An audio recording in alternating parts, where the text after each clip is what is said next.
like something out of a film. Rocky and Ivan Drago. It was our rumble in the jungle. This is the moment the world has been waiting for. Showboating early from the Gypsy King. When I come to the ring, I live there. Here's an uppercut, what a shot!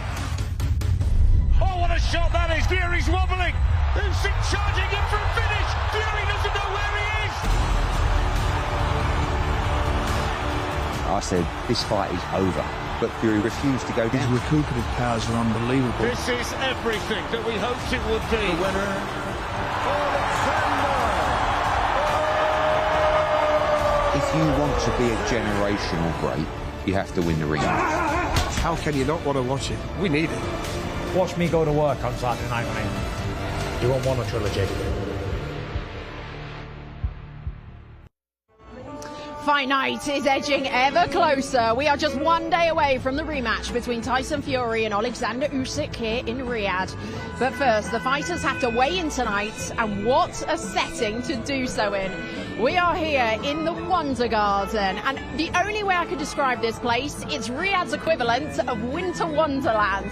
Welcome. We've got rides, we've got inflatable bananas, and I'm not talking about these two. Hi guys, Carl Brampton, Steve Bunce alongside me. You were never going to miss this one because, Carl, the excitement for this rematch, it's sort of fever pitch tonight, isn't it? I mean, I've been buzzing about this ever since I've seen the first fight. First fight was incredible.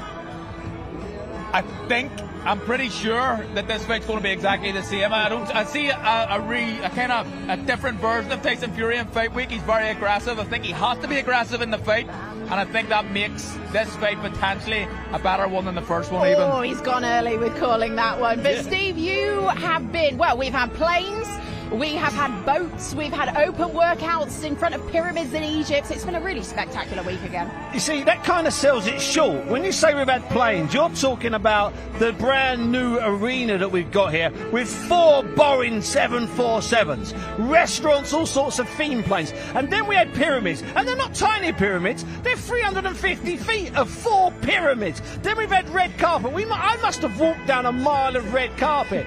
This fight is being set up, and what they do, and what we do now with fights, is we create a 5-day spectacle leading to the first bell. You deserve every one of those red carpets, Bunsey. Thank you, darling. You have been around both fighters all week. What's their demeanour like? Well, first of all, when Tyson Fury come in, and I've known Tyson Fury a long time, perhaps 18 years, 17, 18 years, and the first thing he said, and this worries me, is he called me mate, not Bunsey, not Steve. Usyk came in calm. Tyson was agitated, and we saw a bit of that, and we'll talk about it later on, the stare down. Tyson's been on edge all week, and we know that he's on edge away from the camera, so it's not a show. Whereas Usyk looks like he's just finished a yoga session. He just radiates calm. You're in his presence, and your shoulders drop, and you start relaxing. Total contrast, Becky. Yeah, I mean, I quite like what I'm seeing from Fury, because I think in the fight he has to be more aggressive. And the signs that I'm getting, or the sense that I'm getting in the build-up to this fight, is he's going to be more aggressive in the fight. He has to be more aggressive. Yeah. He can't be reckless with it. The pressure needs to be smart, but he needs to go forward a lot more. And I'm getting the sense I arrived in here a little bit after Bunsey from Wednesday, but to me, it just seems like he's ready to fight. All right, well, it has been an incredible week here, incredible fight week. In case you missed any of it, here is a quick recap. Big shows. Big fights, they all take place here.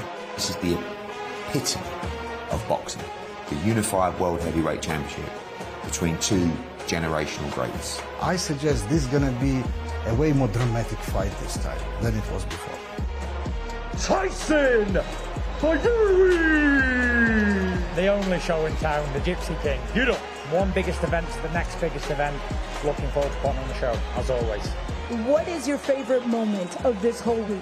Get me hand raised on Saturday night. And the new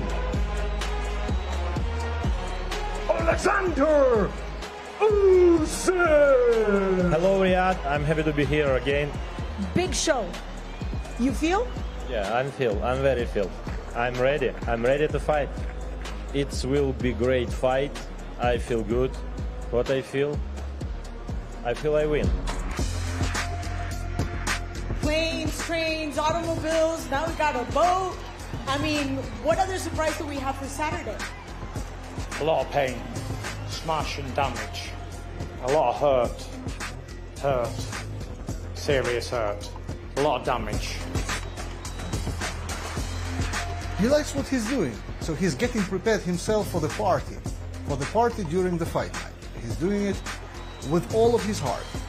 We saw a little bit of a footwork here, and you're known for excellent footwork. Boxing or dancing? I think it's dancing. I agree.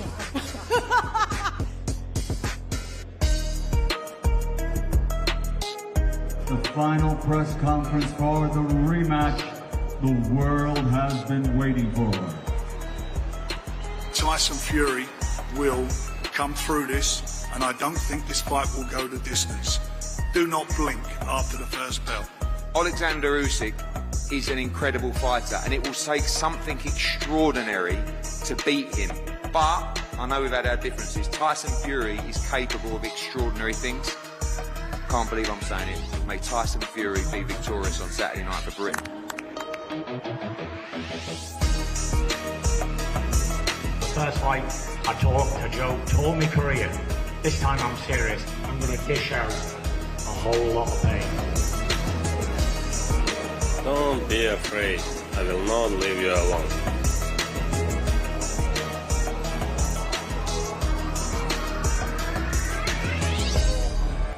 Yeah, it really has been a truly epic week. But let's talk about the press conference yesterday, because it felt like Fight Week sparked into life. The face-off yesterday lasted 11 minutes.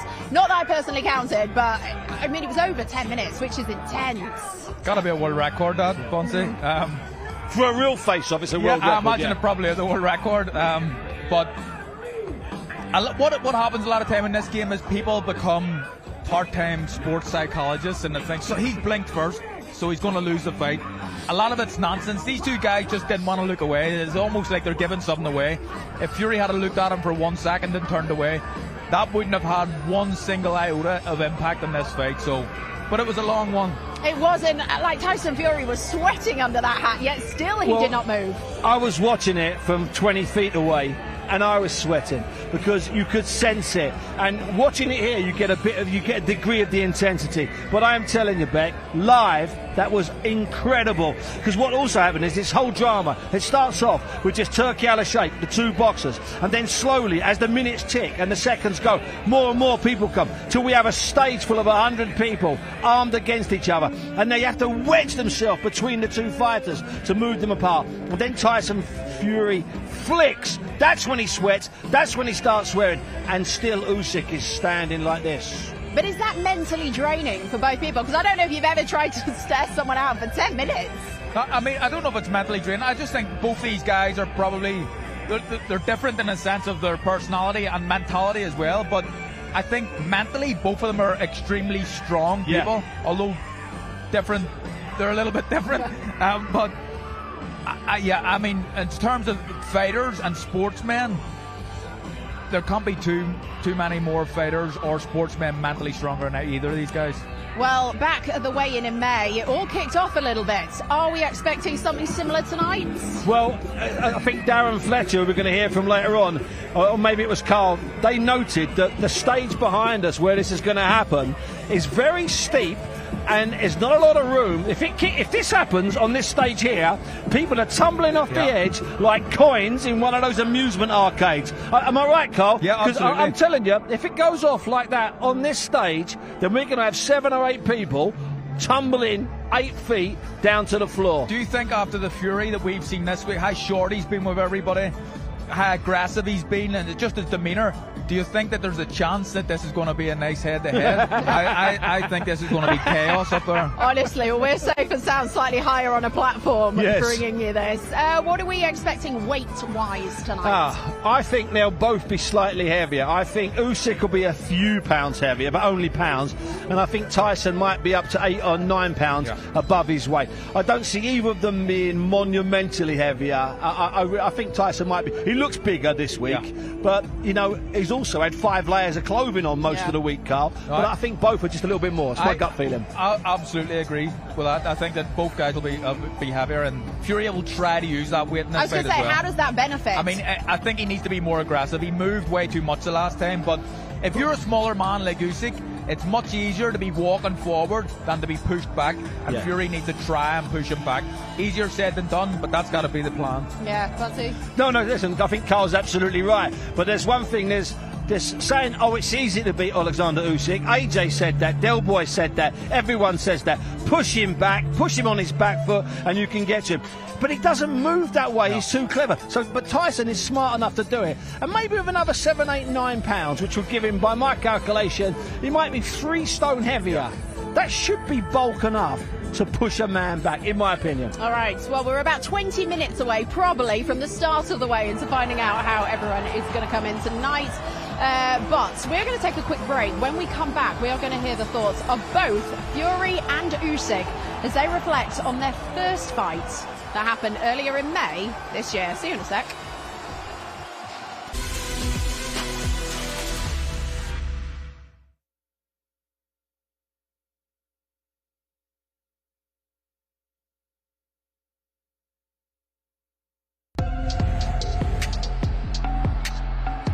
In the build-up to Fury and Usyk, do you think that Fury overlooked Usyk? When I lost my fights, everybody said, do you think you overlooked them? Do you think... We never overlooked them. We just never took them as serious as we should have.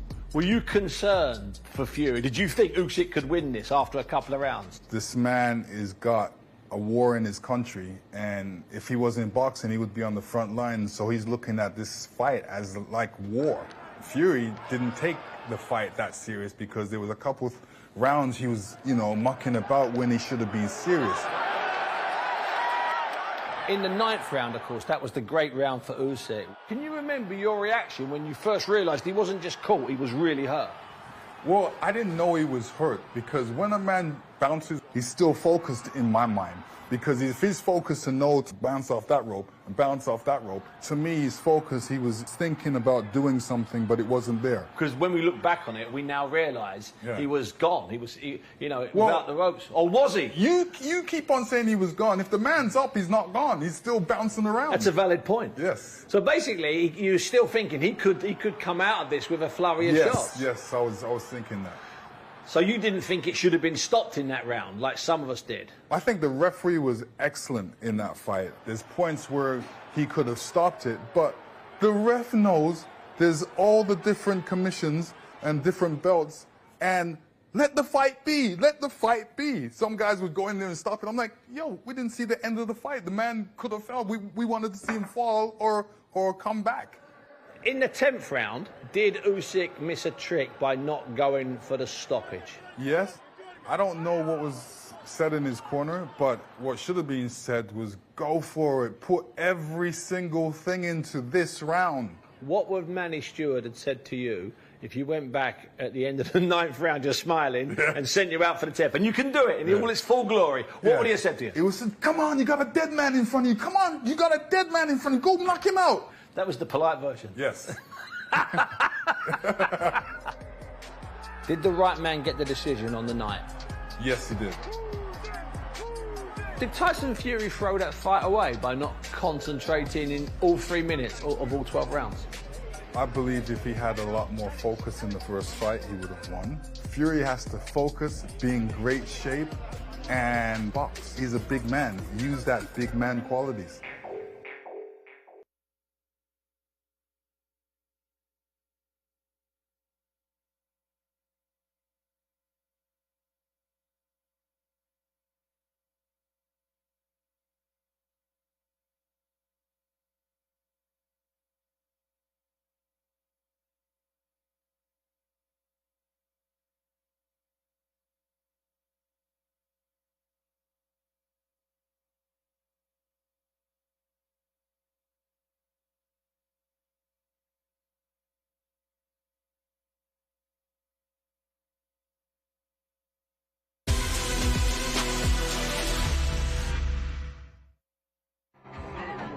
Welcome back to Riyadh in the Kingdom of Saudi Arabia. We're in the incredible setting of the Wonder Garden, building up to the weigh-in ahead of the rematch between Oleksandr Usyk and Tyson Fury. As Fight Night edges closer, a reminder for you of how you can watch the fight with us on TNT Sports Box Office from 4 p.m. tomorrow. That QR code you can see on your screen right now, just scan it. For more information, all the T's and C's are there. The event is 18+.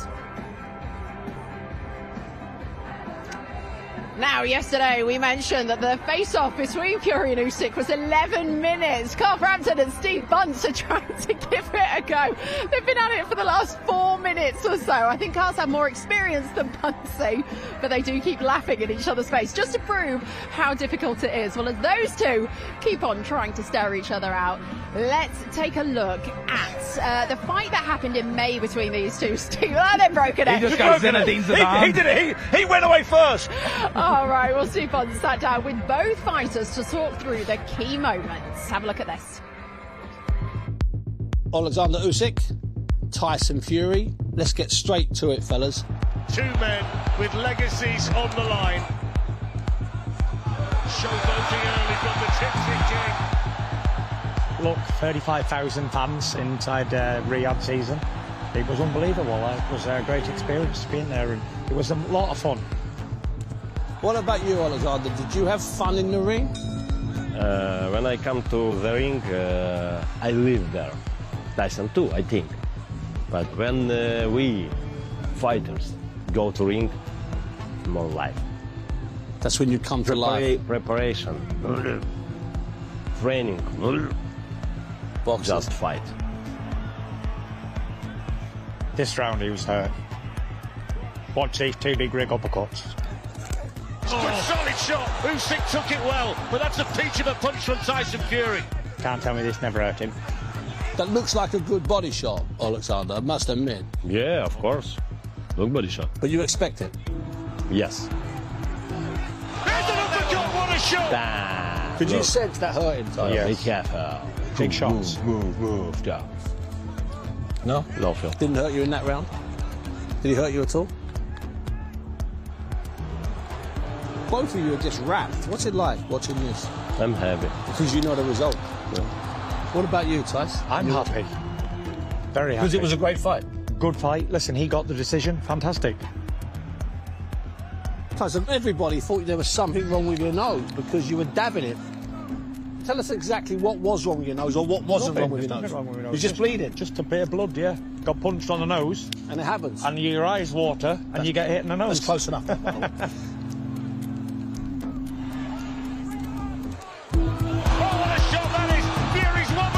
That shot's a good shot, Tyson. You're having a hold on, you're reeling. What are you thinking here? Can you remember what you're thinking? Yeah.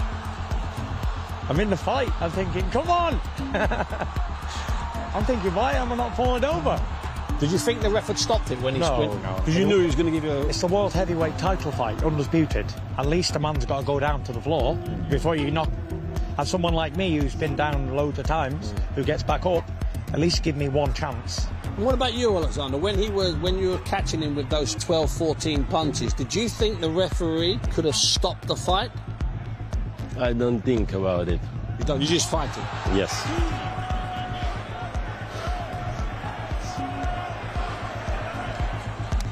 Is your head clear at this point? I'm clearing my head up, in this 10th round. He made a very valid point. I recover quite quickly. It's a testament to my fitness and stamina where I'll be able to recover quick. Yeah. The winner by split decision from Ukraine, Oleksandr. You knew it was tight. I knew it was a close fight. I thought I'd done enough, but listen, I don't complain. He's got the victory and I was happy for him. I congratulated him, shook his hand, gave him a kiss, and I was happy that we both went home to our families safe. So, Oleksandr, what can we expect in the rematch? Just keep waiting. Just keep waiting. He won't tell us. He's holding back. Oh, He's holding his cards close to his chest. What can we expect from you? I'm a side-on boxer. Slipping, sliding, uppercutting, hooking. So I'm going to do that, but more focus. Not so much this and little bit more focused on my job. And then I think that's my way to victory. Can I get the pair of you to shake hands? Thanks, fellas. Tyson Fury, Oleksandr Usyk. That was some incredible insight there. Bunty, we'll get to you in a minute. Hello, Richie. Hello Great there. that you have joined us. Richie Woodall is alongside us. Richie, we will come to you in just a second because, Bunty, what was it like having both of them sat there watching that? What was the sort of aura in the room? Well, there was a sort of degree of sort of intensity, but what there really was the two of them just watching it. And as they were watching themselves, they weren't really bothered about me. It makes me look, that clip there, like I was involved. I wasn't. It was just these two men watching themselves hit each other, and they kept talking to each other. And so Tyson would go, "Good shot that, Oleksandr." Then Oleksandr would lean forward and go, "Good." It was really weird. They just wanted to see each other. And what you couldn't see is how big the screen was. The screen was the same size as the two men. So it's like an 8-foot screen with these 7-foot boxes in it. It was an absolute privilege. And it was just great to be in amongst them. Honestly, well done for putting that together because that was amazing. Richie, let's talk about the tactics of the last fight. How much credit should Usyk get for what he did and what he brought? Well, his tactics was definitely with movement. Started very well, I thought, jabbing to the body, so targeting Tyson's body with just a straight shot, a jab, just maintaining the gap all the time. Movement's key to him. If you watch the way he boxes, he never really goes back twice. He'll go back once, then he'll go around. So he's very, very clever. You never see him on the ropes and you never see him in the corners because he maximises his skills by that movement you see. He's like a bee that's buzzing around the opponent and coming in and stinging. That's what he does. Tyson, I thought, in the last fight, probably got pushed back. For a big man, he got pushed back too easily. So he's got, like the lads have said, he's definitely got to be more aggressive. He's got to hold the centre of the ring a lot better this time and not be pushed back. I think he's got to target Usyk's body when he actually comes in. But for me, there's two key punches for Tyson Fury in this fight, Becky. One is the jab to maintain the gap, bring Usyk over the front foot and then whip the right uppercut through the middle. And the other shot then is the actual uppercut itself as he comes forward. So it's the jab and the uppercut that could win it for Tyson Fury. And there's a real serious look about him this week. I like that. Carl, is that easier said than done, though, with someone like Usyk who's so elusive? I mean, Usyk, in my opinion, is a great fighter. What he's done in the cruiserweight division, what he's done in the heavyweight division, inside 20-odd fights, this guy should be spoken about as one of the best fighters that's ever lived. So, like, that's the plan, isn't it, Richie? Yeah. But it's much easier said than done against a guy like the. And also, not as easier said than done, but we all know, all of us on here, everyone watching, everyone using the camera, the sound man, everything, we all know that Fury's got a great right uppercut, and we all know that's what can hurt Usyk. Well, guess what? I'll let you in a secret. If we all know, Usyk knows as well, for God's sake. Yeah. And he's not in this game to play someone else's fight. So he's going to be... I'm interested to ask you, Rich. Yeah. He's got to guard against being hit with long right uppercuts and short right uppercuts. Yes. What's the best defence against that shot? Yeah. Listen, I've stumped Richie. What I will say, Becky, is this. If you watch the last fight, between rounds 4 and 7, there's only one boxer in it. Yeah. Tyson Fury is in control and he's cruising, to be quite honest. We even went back to Carl at one stage to ask for his opinion, and he says it's going to be really difficult at this pace, the way if Usyk's going to get back into this fight. He's just got to replicate those 3 or 4 rounds, and he hasn't got to do it for 12 rounds, you know. Yeah. He's got to do it for 7, because if you win 7 rounds, you win the fight. So he's got to replicate that. What are we thinking on replicating the showboating from last time? Do you think we will see any of it? We'll see none of it. I don't think we'll see it. I mean, even his demeanour this whole week doesn't suggest that he's in a jovial mood. It would be strange for me if I seen any sort of showboating, and I don't want to see it. I mean, I think a lot of it the last time was, I think, the waste time and kind of get a bit of space and that sort of thing. Slow it down. His rounds had already run 20 seconds. I don't think we're going to see any of it, and I think he's going to try and put the foot down as much as possible. What about Tyson Fury's corner this time? How is that different? Got to be more disciplined.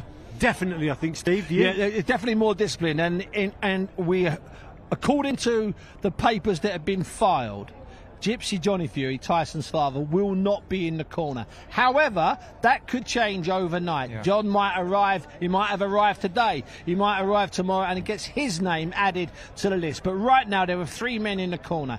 Andy Lee, who's related to Tyson Fury, former world champion, Sugar Hill, who Stewart, who's really close to Tyson because it's a Manny-Stewart connection, and then the third man is a great cutsman called Jamie Sheldon. They're the three at the moment. That could change, and I think there was a lot of noise in the corner last time, and some people think it was, well, detrimental to his work. The thing is, Becky, it's Tyson that will call that, because he's the one that's got to be happy. If he wants his dad there, then his father will be in the corner, because it's the boxer that has to be happy. There was too many voices, and I think they'll be more disciplined and they'll cut that back. But John could be in the corner if Tyson wants it. We haven't seen many mind games this week, just in general. Is that harder to play mind games on a rematch? I don't really know, if I'm being honest. I mean, I think... Were you the king of the mind games, Carl? No, I wasn't. I didn't play any mind games myself. He may not have played any mind games, Carl, but sometimes because he was quiet and silent and he didn't play any mind games, his opponents are going, he's playing mind games with me. He's not getting involved. So, but you can play mind games without playing mind games. Absolutely. Nino Donaire done it for... I mean, I remember I fought Nino Donaire. I was thinking, this guy can't be as nice as he can. Everybody loved him, and I remember thinking, people aren't even going to be supporting me. So Fury, we've seen a version of Fury doing that in the first fight, Mr. Nice Guy, a completely different version this time. But I think both guys, there's. I don't think we need mind games really for this fight. I think Usyk as well is immune to that, you know. Yeah, he is. He has been very calm, hasn't he? He's solid. So is that then, to all three of us, is that why Tyson got so angry yesterday and was swearing and threatening? Because he tried his best for 10 minutes of glaring. Bear in mind, he's 5 inches taller, glaring into Usyk's eyes, and Usyk's just like that. Is that... Maybe. Did he break him? I'm only throwing it out there. And have you ever seen Usyk that calm before? No, I've seen him calm, but Bex, on Monday I did him. I told you this, I told you this, Carl. And he came in and he sat down in the room, and I was sitting there, even I went, ooh. Yeah. You just felt calmness and also confidence. Calm and confidence. What a double act. But also, how many times have these two faced off against each other now? Well, I'm going to put this out there, and anybody knows differently. These two have faced off, by my calculation, 8 times. So they fought once, they're about to fight their second fight. But because of cancelled fights, and because of the multiple press conferences we've had, they faced off 8 times. I'm going to put it out there, I don't know if there's 2 boxers in history who have ever faced off 8 times. 8 times, because if it's a fight in the old days, it was 1 face-off. If it was a fight in modern days, it was 2 face-offs. But that would mean that the people we're talking about have actually had 4 fights. These guys have faced off 8 times. And that's probably why they're sick and tired of it now, aren't they? And that's why we're seeing nothing new, really. They know what they've got to do. They'll have the tactics in their mind. They'll know what worked for them last time and what didn't. So they're just ready to go now. And all the mind games, they go out of the window here now.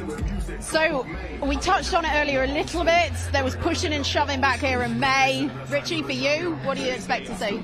Well, I'm expecting it to boil over at some point, because it's been very, very calm all week. Maybe this will be the date and the venue for it to actually boil over here on the way in, because I just think it's been too calm. And I know what I've just said, obviously that they know what they've got to do, but it's just been too calm for me. So it could be a turning point tonight. We could see it boil over, but like Bunty says, if it does boil over and they start spilling over that stage, we better get some medics ready. I've got a feeling we might actually see something today that we're not planning for, which they might be separated, like David Hay and Derek Chisora all those years ago.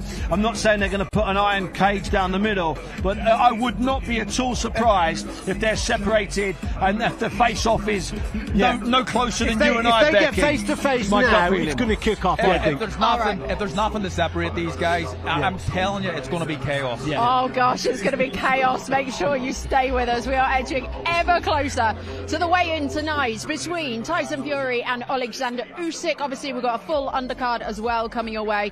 We are live here in Riyadh at the Wonder Gardens, and we will see you after the break.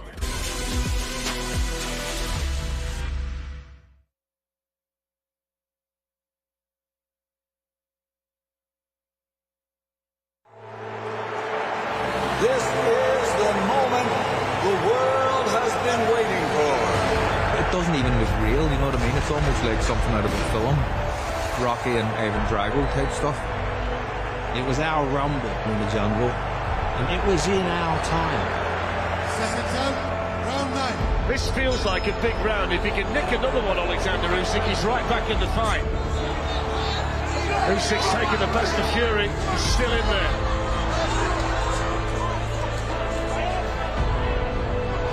But he's taken some serious shots in there. Oh, what a shot that is! Fury's wobbling. Usyk's caught him.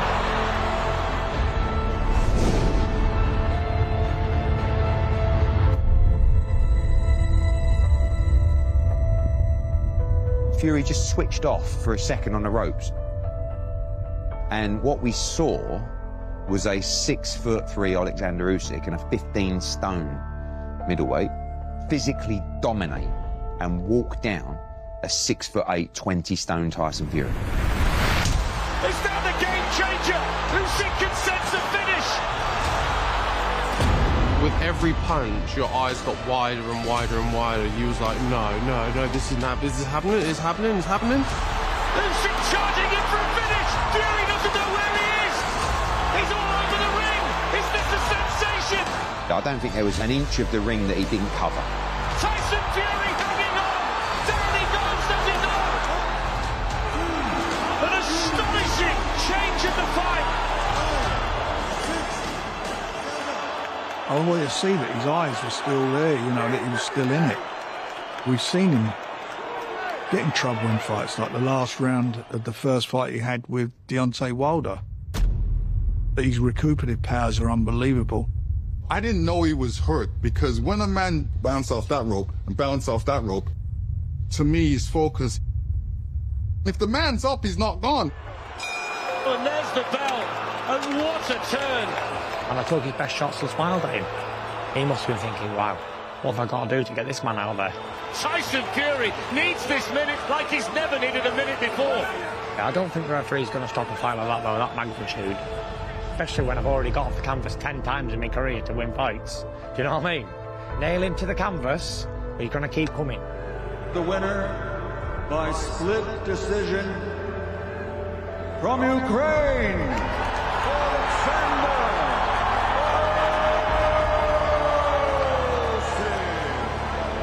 All the way through, we were on the edge of our seats watching these two absolute brilliant heavyweights at the pinnacle of their powers and careers. It doesn't get any better. We were there for the most important fight of the 21st century.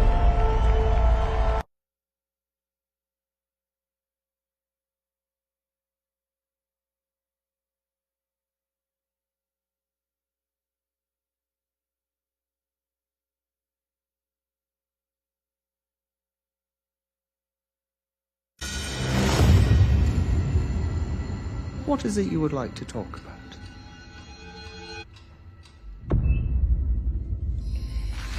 Ah, you're awake, Mr. Fury.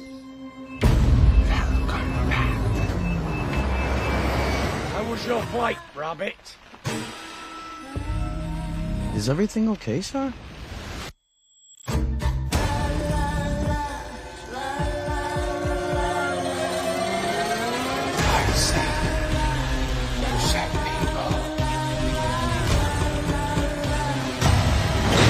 It's not too worried.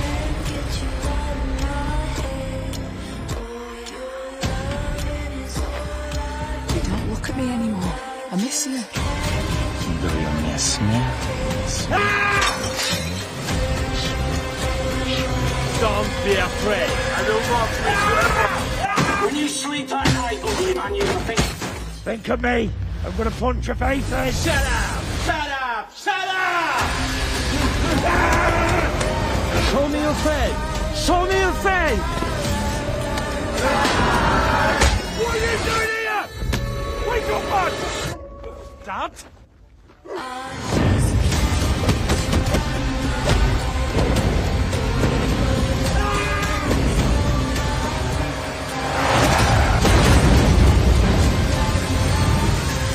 Hey, Tyson, we need to end this.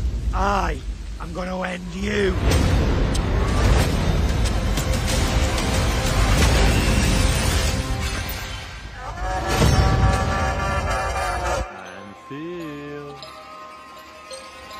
And let it feel. Honestly, those promos get better and better. That has to be one of the best yet. We are just a few minutes away from the start of the ceremonial weigh-ins ahead of the rematch between Tyson Fury and Oleksandr Usyk. Just a quick reminder for you of how you can watch with us on TNT Sports Box Office tomorrow. Scan the QR code that is on your screen right now for more information. All of the T's and C's. The event is 18+, but please do join myself, Carl Bunsey and David Hay tomorrow from 4 p.m. All right, we have not got long to wait before these weigh-ins start. Darren Fletcher will be here to talk you through the weigh-ins. But until then, should we take a quick look at the undercard here? Because we have got 8 incredible fights heading your way tomorrow night. Bunsey, do you want to kick us off here? What's your pick? Well, listen, I've got to stick with the heavyweights. And young Moses Itauma, I know he's at the top there, 19 years of age. He seems to have been around forever. He's not. He only turned pro last year against Dempsey McKean. Now, Dempsey McKean's last fight was a world title eliminator. He lost in the 12th round to Filip Hrgovic, who earlier this year faced Daniel Dubois for an interim title. And wait for it, I've got to be honest with you, Hrgovic was the favourite in that fight by the bookies. So this is a massive step up for Moses Itauma, a massive step up against Dempsey McKean. I know Dempsey McKean's been out of the ring for a year, Rich, but it's still a massive step up in my opinion. All right, let me jump in here. Richie, Moses Itauma fighting in Riyadh again. He's only 19, from Chatham, but never seems to be affected by the big occasion. He's getting better and better. Every time he boxes, you see an improvement in his style. His boxing seems to flow. You hear reports about him boxing in certain gyms and sparring certain opponents with ease. So, yeah, he's really one for the future. Keep his feet on the ground and just keep him winning. But in terms of his technique and his boxing ability, there's not many out there that's better than him, to be quite honest. He's a sensation, I think. You say one for the future, Carl, future world champ? Moses Itauma, I mean, I would be very surprised if he's not. I mean, there's still a long way to go, but this kid is so special. I mean, he's got it all. He can fight, he can box. He's got the fastest hands I've ever seen for a heavyweight ever. And we're going back to Ali. We're talking about Mike Tyson. Now, I'm not talking about he's as good as these guys yet, but he's certainly got faster hands on them. And what's really interesting, okay, is that we think he could fight for a world title, but there's about 30 heavyweights who legitimately are in front of him. We have a situation, and Frank Warren's been talking about it all week.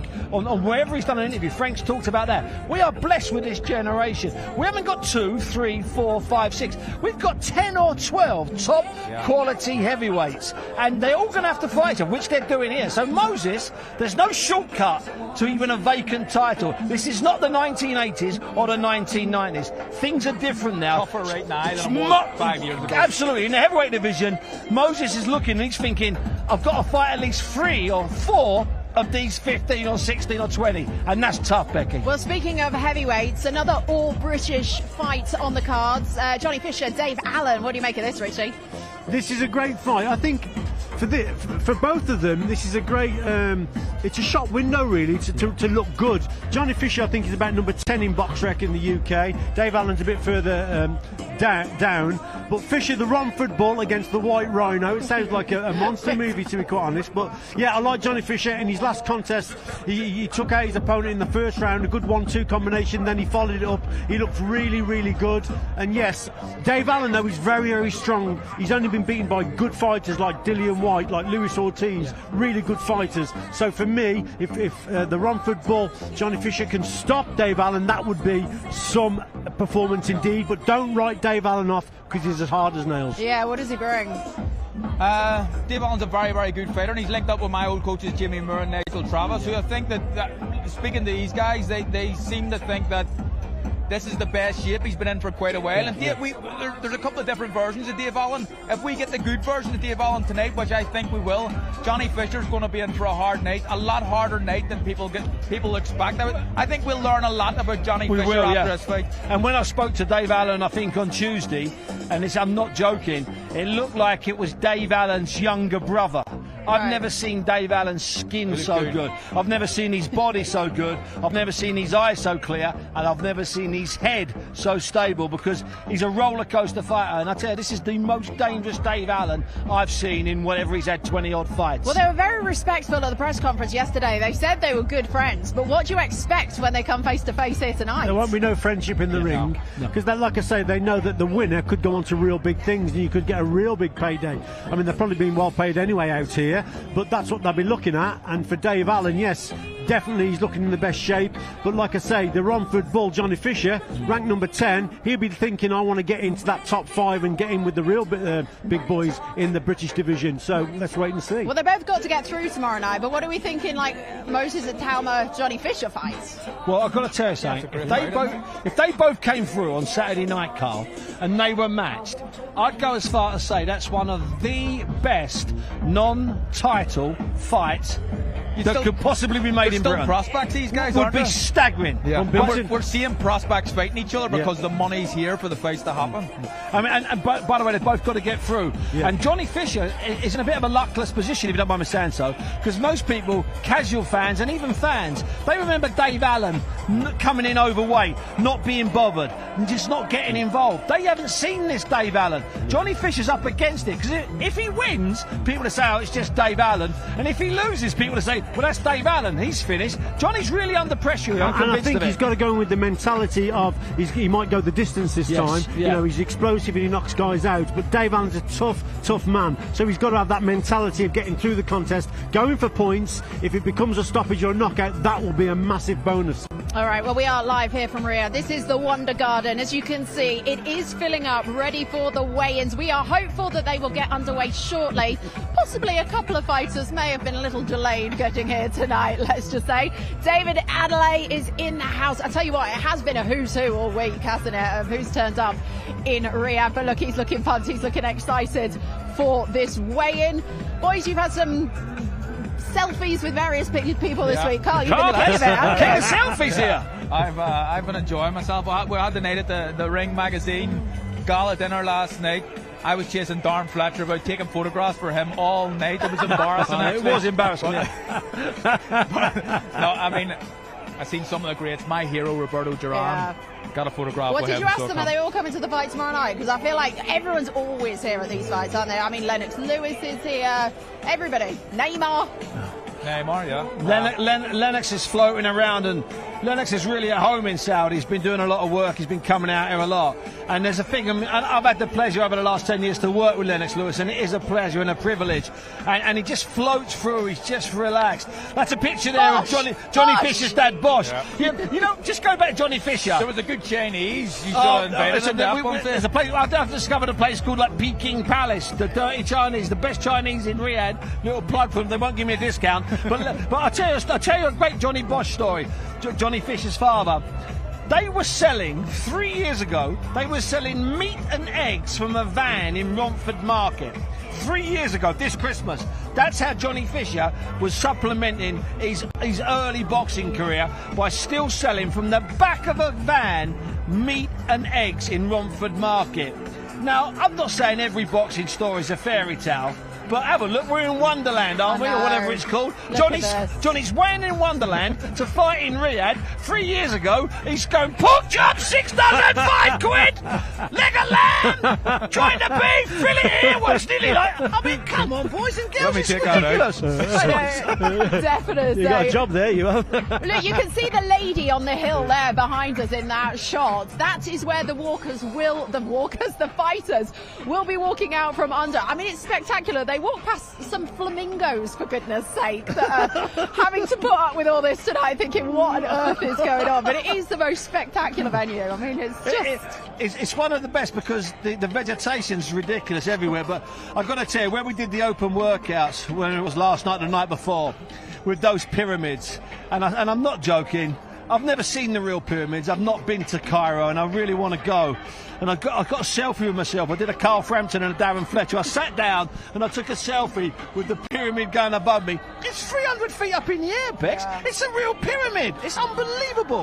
Becky, just before we go on, there was a fight on the undercard, and I'm going off on a bit of a tangent here, but I'm going to go back. We didn't mention it, and it's maybe not the quality in terms of the fighters that are on it.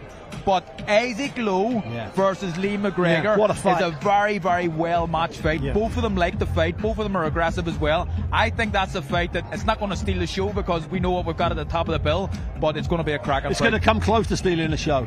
And I think we should also give a shout-out to Peter McGrail, who was meant to be fighting Dennis McCann, challenging for the British title. He's moving up a couple of weights. And at late replacement, 3.5, 4 days notice, Reece Edwards, who I believe's unbeaten, and he's not unbeaten fighting on dinner shows or bad undercards, Carl. He's beaten 2 or 3 really good fighters. I think this is a hard fight. So I don't know about you. Richie nearly lost his world title once because he had a late replacement, and it's a mentality. Am I right? Am I right? Absolutely. Glenn Catley when he was pulled in at a week's notice. Exactly. It can really throw you because you obviously all your sparring is for one opponent, and your tactics and your mindset is set on the opponent that you're going to face, and all of a sudden it's changed, so it's a totally different fight. But Peter McGrail, you got to remember, he's an Olympian, he's a European champion as an amateur, Commonwealth Games gold medalist. So you name it, he's won it, and so he was a quality amateur boxer turned professional, and he's now sort of getting to grips with the pro game, and we're hoping he's going to kick on because he's a quality kid. Peter McGrail, an excellent boxer, he really is. All right, well, we're hoping to see all these fighters very shortly for the weigh-in. Not quite ready to go yet, so we're going to keep talking, boys, because that is what we do. What about Ishmael Davis? Is that just a thing of keep him fit, keep in shape, and keep your phone on? He's up against it, he really is. But Ishmael, fair play to him. He came in very late notice, didn't he, against Josh Kelly in his last contest. Against Kelly. 1 week, and he gave him a great fight. And I'll tell you what, if it had been another 2 or 3 rounds, who knows? Because he really pushed Kelly towards the end of the contest. He's got nothing to lose, Ishmael Davis. He's got everything to gain. And again here, he's up against a really good kid, the Ukrainian lad Boachuk, who was a big puncher, knocked out 23 of the 24 opponents that he's faced. And tough and hard. Tough and hard. And I always say, he looks like the professional version of Alexander Kichniak. And just to remind people, Alexander Kichniak, Olympic gold medalist for Ukraine at 80k in Paris, just comes forward, Beck. Hands very, very high, walks through his opponents just to land them big body shots. He is the professional version of that. So Ishmael Davis is really up against it. He's up against it, but I'll tell you, there's an example here for other professionals to learn a little bit off Ishmael Davis. He's never out of the gym. No. And because of that, because he's fit and always prepared to fight, he's happy to take these big opportunities, like the Wembley bill, like this bill, get paid a lot of money, I'm sure he is, but this is a perfect example for other pros to look at, and I think they should take lead from him. Oh, listen, nothing to lose. He's got nothing to lose. He can just come here, do his stuff, relax, and with absolutely no pressure on his shoulders whatsoever, and hope the same thing that happens to some fighters when good opponents pull out. Let's hope that Boachuk's maybe taking his eyes off the prize. Look to Ishmael Davis's CV. Look to Ishmael Davis coming in at 2 weeks. And let's get it right. Ishmael would have been the one they chose. They would have been offered 3 or 4 opponents, and these people would have sat around the table and said,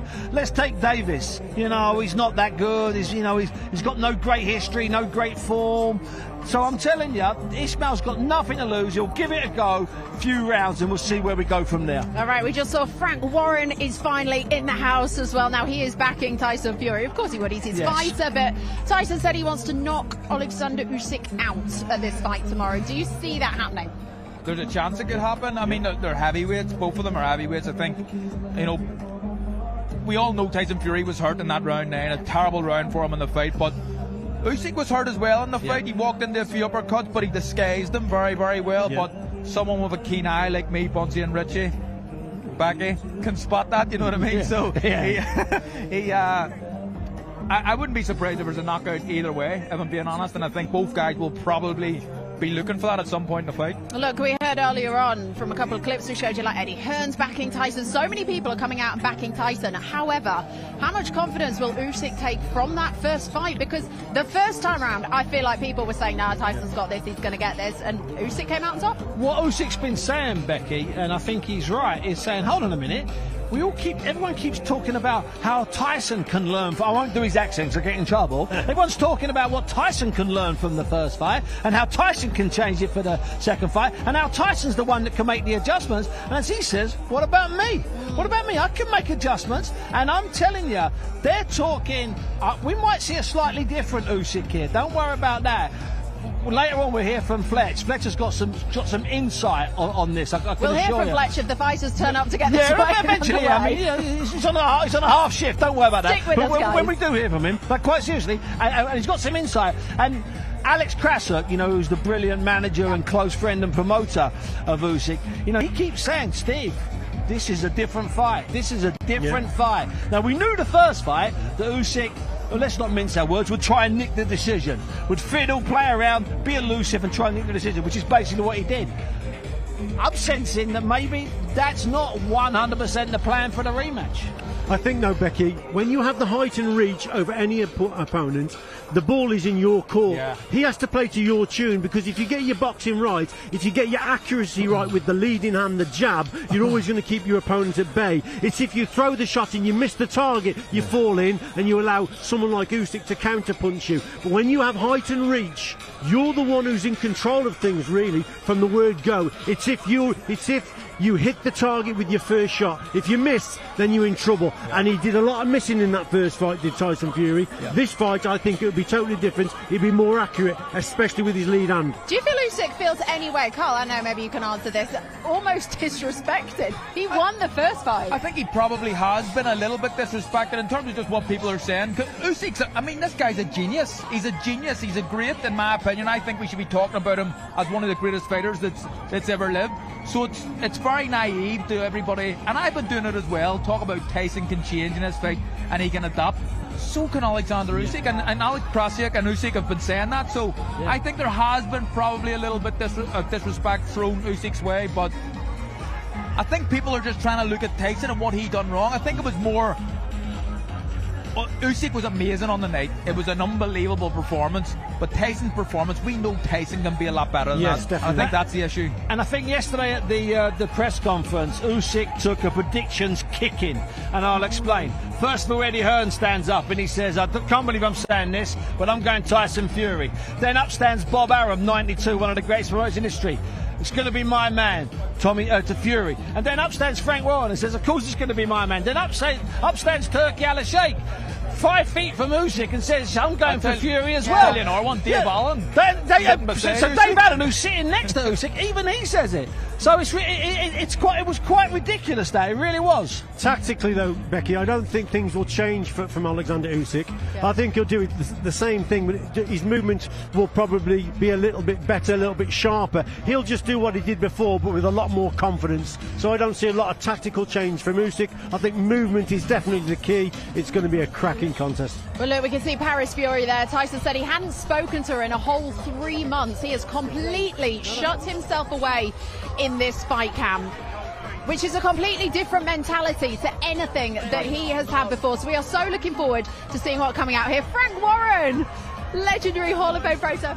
Great to see you, Frank. How are you? Come join us, Frank. sir. How you doing, Frank? Frank, bit of a delay, so thank you very much for joining us. How are you tonight? I'm good. Been an excellent week, hasn't it? It's been amazing. You know, we're one day away from what I feel is going to be one of the best fights we've seen. What did you make of the press conference yesterday and that face-off, which was 11 minutes in length? It was quite incredible. I've never seen anything like it, to be quite honest, and it tells you the intensity of the two guys. You know, they weren't prepared to give that much away. They're both in each other's face. It's like if whoever looks away, it's a moral victory or it's giving them a more incentive. And neither of them were prepared to say that we're going to give anything to you. I'm not going to give nothing to you, and it was vice versa. They are so on this. I've never seen such an intensity for a fight, to be quite honest. And it's a different Tyson Fury. Normally, he'll have a smile, he'll joke, he'll push him away. I've seen him kiss people. None of that. This is on. He's right on it. I just spoke to his wife, Paris. She said she'd never seen him in this mood before. This mode. He's not. He hadn't spoken to her for 3 months, which is incredible. And I've not spoken with him. I've had a couple of conversations. Most conversation I had was day before yesterday, and you know he's on it. And he just his mantra is, "I am going to win. I am going to win." Frank, is that out of the ordinary for you? Would you normally be in contact with Tyson throughout camp at this time? I'd speak. I'd ring and obviously see how things going and that. You know, and I like to think we're quite close and so forth. So of course, obviously I speak to the camp. and find out what's going on. But no, he's not speaking to anybody. Just switch the phone off. That's it. Done. So does that mean that you are not sure what will happen in the ring with Tyson Fury? No, I know what's going to happen. As soon as that bell goes, both those fighters, they shared 12 hard-fought rounds. Magnificent contest, fight of two halves, and neither of them. I mean, you look at Usyk. Is a great fighter, but he doesn't fight so great going backwards. And that first round of the last fight, as soon as the bell went, he was on top of him. Tyson's not so bad going backwards, but he knows he's got to push the other guy back. So as soon as that bell goes, it will be war. I am not one to interrupt you, but I'm getting shouted at. You are needed elsewhere, Frank. No, don't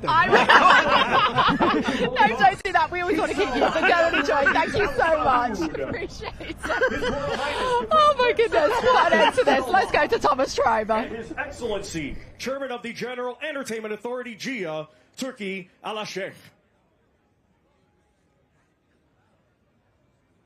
This great event is being brought to you by Riyadh Season and the General Entertainment Authority, GIA, with Frank Warren for Queensberry Promotions, Bob Arum for Top Rank Incorporated, and Sella in association with Eddie Hearns, Matchroom Boxing, and Gold Star Promotions, along with our great sponsors: Saudi Tourism Authority, Saudi National Bank, STC, Dr. Suleiman Al Habib Medical Group, Saudia Airlines, New Muraba Development Company, Tauniya, Lucid Motors, and Al Tanfidi. A big thanks to those great sponsors.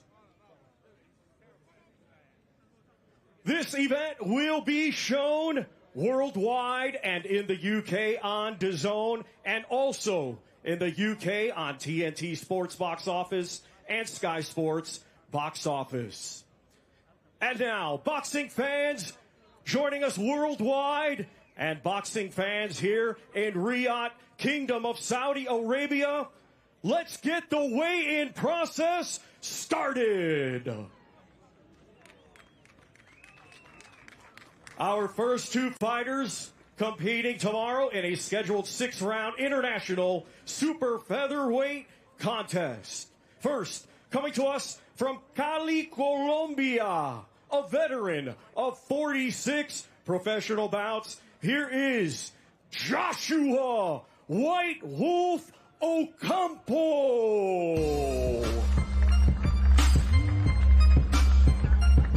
So first up tonight, Richie, we get to see Joshua Ocampo, who's significantly more experienced than the man that he's going to be in with tomorrow night, Mohamed Alakal. We're going to see there's a real buzz around Riyadh and Saudi Arabia in general about him, but let's start off with his opponent Yeah, first. he's got a tough fight, hasn't he, Ocampo? You know, it's his 11th contest, Fletch, this year, and yeah, he's a bit of a tough eat. He's had 46 contests, and he will come here and he'll think this is an opportunity, you know, to spoil the party. Come all the way from Colombia, and yeah, he'll be very, very confident. And now let's welcome undefeated with one victory. He hails from right here, Riyadh, Kingdom of Saudi Arabia. Let's welcome mighty Mohamed Alakal.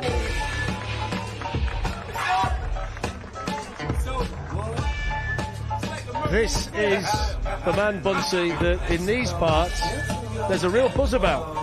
There is a real buzz about him. We've had a couple of boxers, Saudi boxers, who have started boxing overseas, and they've not gone under the radar, but they've not maybe been pulled to the front. Whereas Mighty Mo, with Joe Gallagher and his Moss side background, having studied in Scotland with his mixed up, I'm not going to say this, with his mixed up accent, he's captured a bit of imagination. You know why? Because he can properly fight, Fletch. And now let's welcome first to the scale, Joshua Ocampo.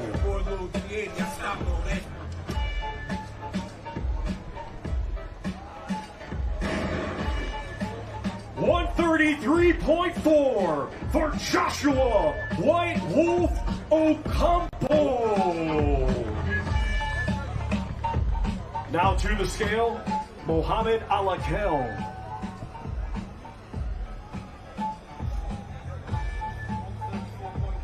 134.1 for mighty Mohamed Alakal.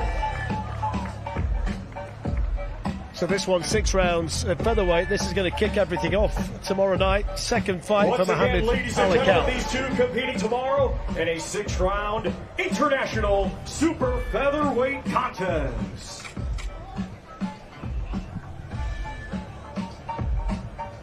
One observation for a little bit later on, Carl, and we will deal in facts here based on what you were saying about my photographic abilities last night slightly earlier when I wasn't here to defend myself.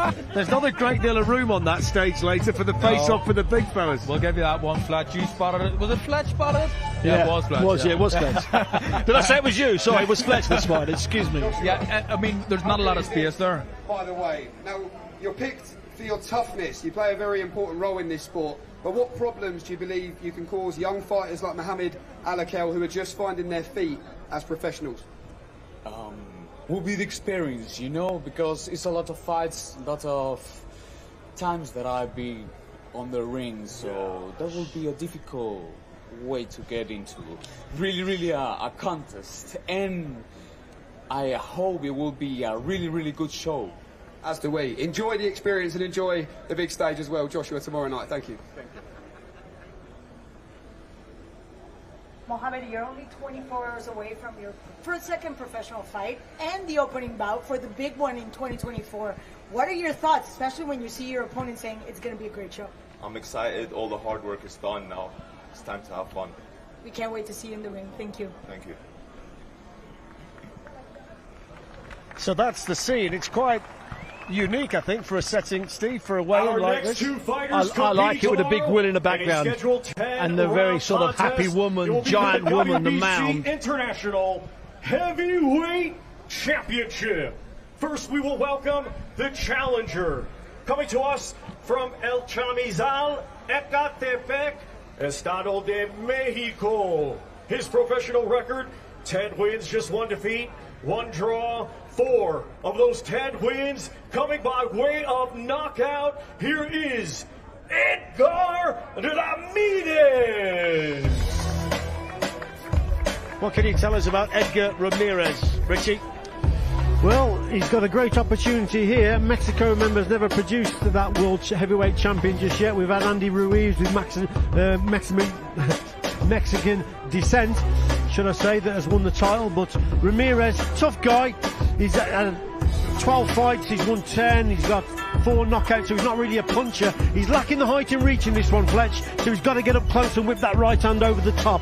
But you never know with him. Like I say, big stage. The defending champion from Odessa, Ukraine. He brings an undefeated record with 13 wins, 10 of those 13 wins coming by way of knockout. He is the reigning and defending WBC International Champion, Andriy Rampage Nowitzki. Now, Bunchy, you're never one for hyperbole. I know that. But the notes I was given before this fight mention the name Ivan Drago in association with this fella on his way now. Well, that's because of the big square jaw, the big shoulders, and the Eastern European heritage. But people underestimate Drago. He could really fight. Let's put it that way. Look at the size of this guy. First to the scale, we welcome the challenger, Edgar Ramirez.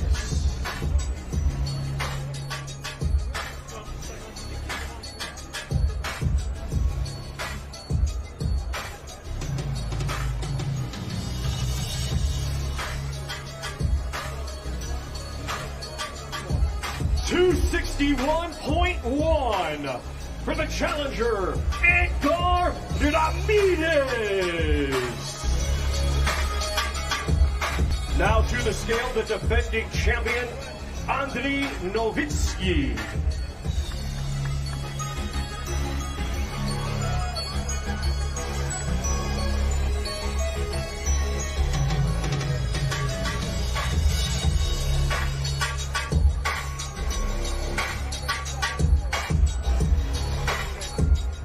£237 for the defending champion, Andriy Rampage Nowitzki.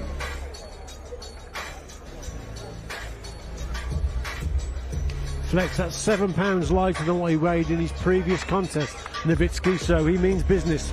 Look at the height of reach he's got over his opponent. Tomorrow in a 10-round contest for the WBC International Heavyweight Championship. One phrase that often gets spoken about, Carl, is never judge a book by its cover. If you did do that here, you would make Nowitzki a massive favourite looking at the two of them. Yeah, absolutely. But I mean, everybody done that with Anthony Joshua fought Andy Ruiz, and he was in worse shape. He was in worse shape than that guy. A lot worse shape. But when Andy Ruiz stripped off in New York, people laughed. It was ridiculous.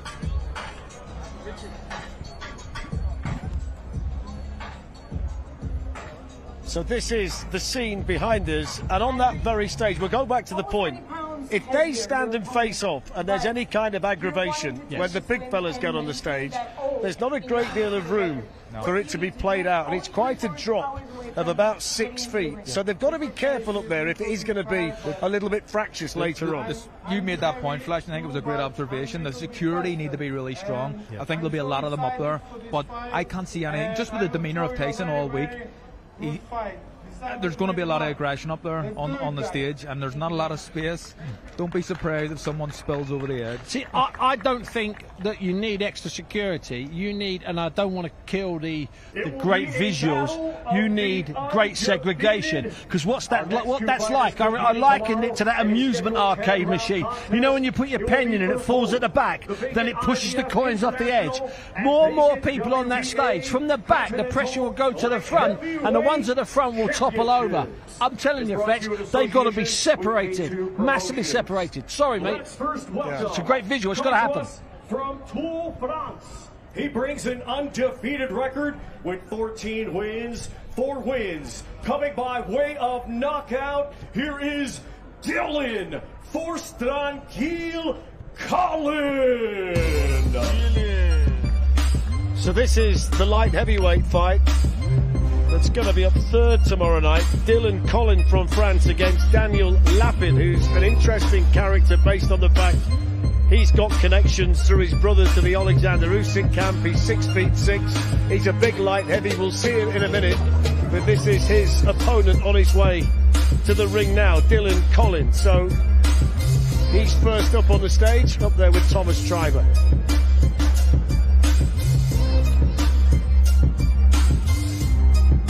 And now let's welcome from Kyiv, Ukraine. He brings an undefeated record with 10 wins. 4 of those 10 wins coming by way of knockout. Here is Daniel Chipunya Lapin. We've seen a bit of Daniel Lapin, Richie, when we've been sat together at ringside, and if you say he's a light heavyweight, he stands 6'6", and he can move, that kind of tells you what he might be able to do moving forward. Absolutely. I think it must rank as the worst type of opponent for any orthodox boxer, a tall, counter-punching southpaw, and that's what you have here. He's 6'6", he's a southpaw, he's well schooled, he's very accurate and sharp, so yes, again, he's got the tools for the job.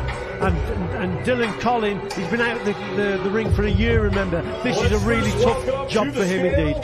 Dylan Collin.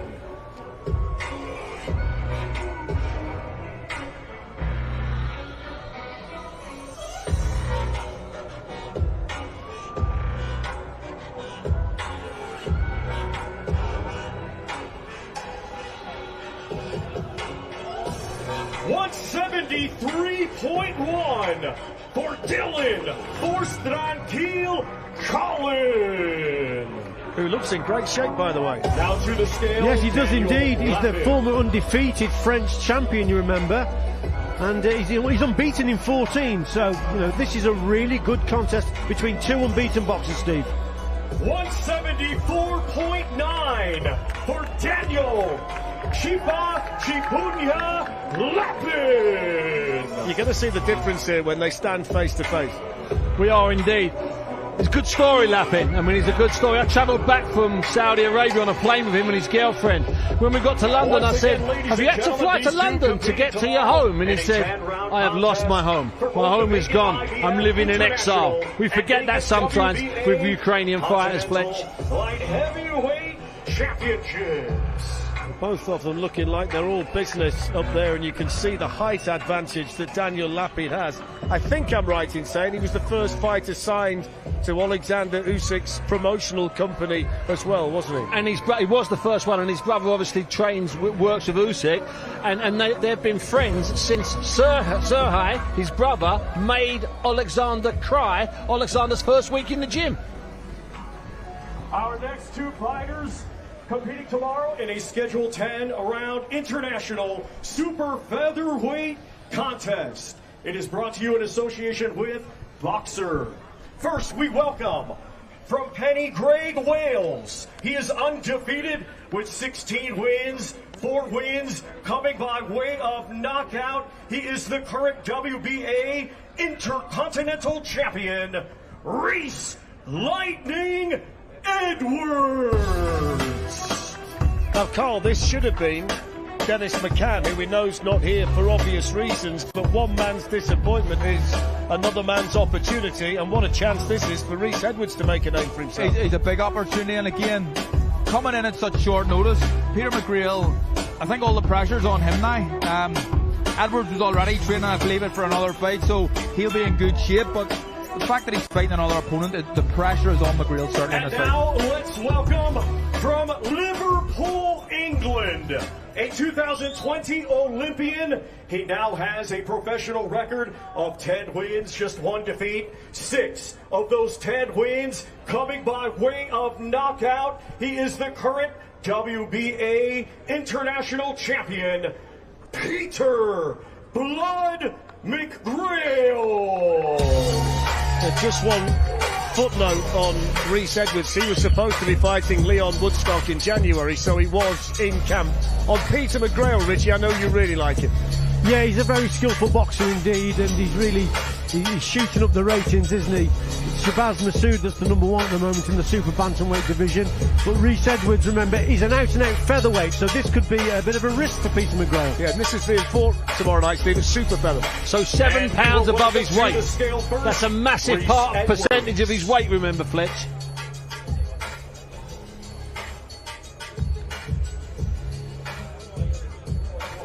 $129.1 for Reese Lightning Edwards. Now to the scale, Peter McGrail.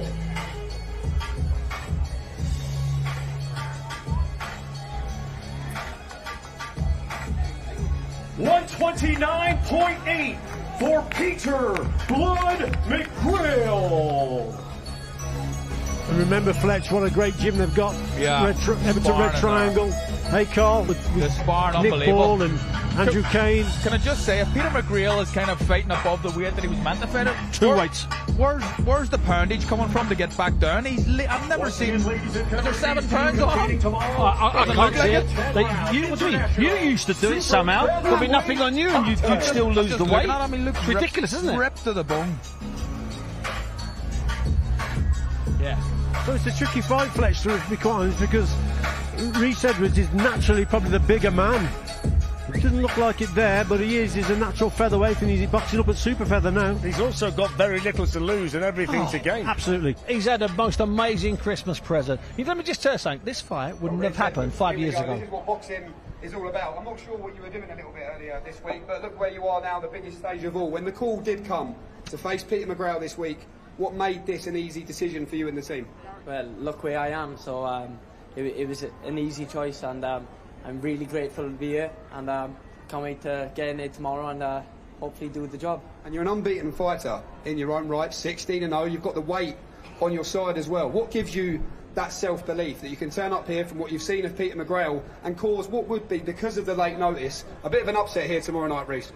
Listen, I know Peter's a very good fighter, but I believe in myself also. I've sparred some top people, and I know I'm very good, so I'm looking forward to it. Well, Reese, big credit to you for taking the fight on such short notice, and best of luck as well tomorrow night. Peter, you finally get a chance to have a face-off with your opponent, only 24 hours away from getting into the ring. What are your impressions? Yeah, big respect to Reese and his team for taking the fight, coming over on such short notice. Gives me the opportunity to, perform on the biggest stage of all. But yeah, it feels a lot more real now first head-to-head there, and, you know, we're ready to go tomorrow now. Let's talk about the weight real quick. 130 pounds on the dot for him. But for you, this is perhaps the heaviest you've ever been. How is that going to work for you? Look, that's made fight week a lot easier for me. You know, I've been eating very, very well this week, so, you know, it's going to show in the ring. I'm feeling ready, feeling strong. I'm in great shape and looking forward to perform for everyone Saturday. We look forward to it. Thank you. Thank you.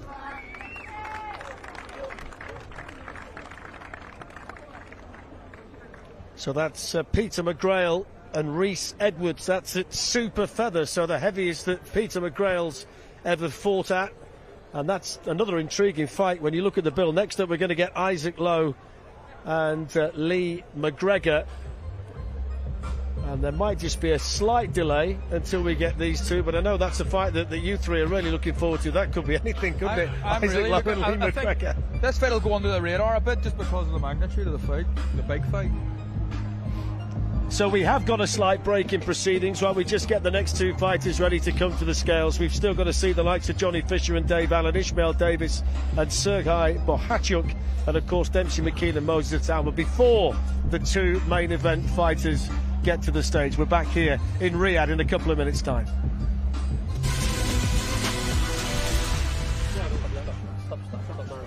Just a little bit all over the shop, but it's Yeah, so we're happy. Yeah. This is going to be a test for the stage. McGregor and Lowe have gone at each other. So this is the test. What is it you would like to talk about? No, it's fine, no worries, whatever. We're all right. Ah, you're awake, Mr. Fury. How was your flight, Rabbit? Is everything okay, sir?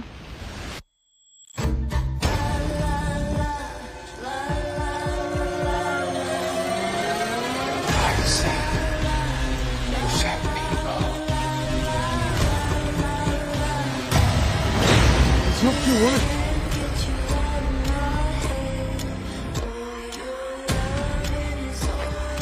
You don't look at me anymore.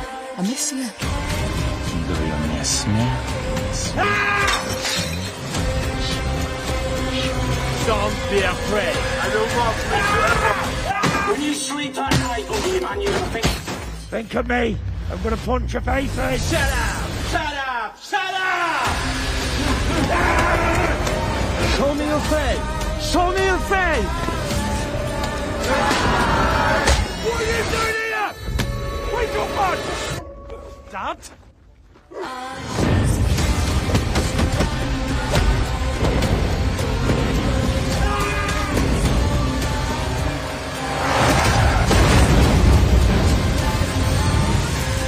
Hey, Tyson, we need to end this.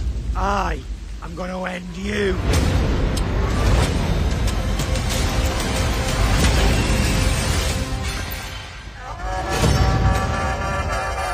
And feel.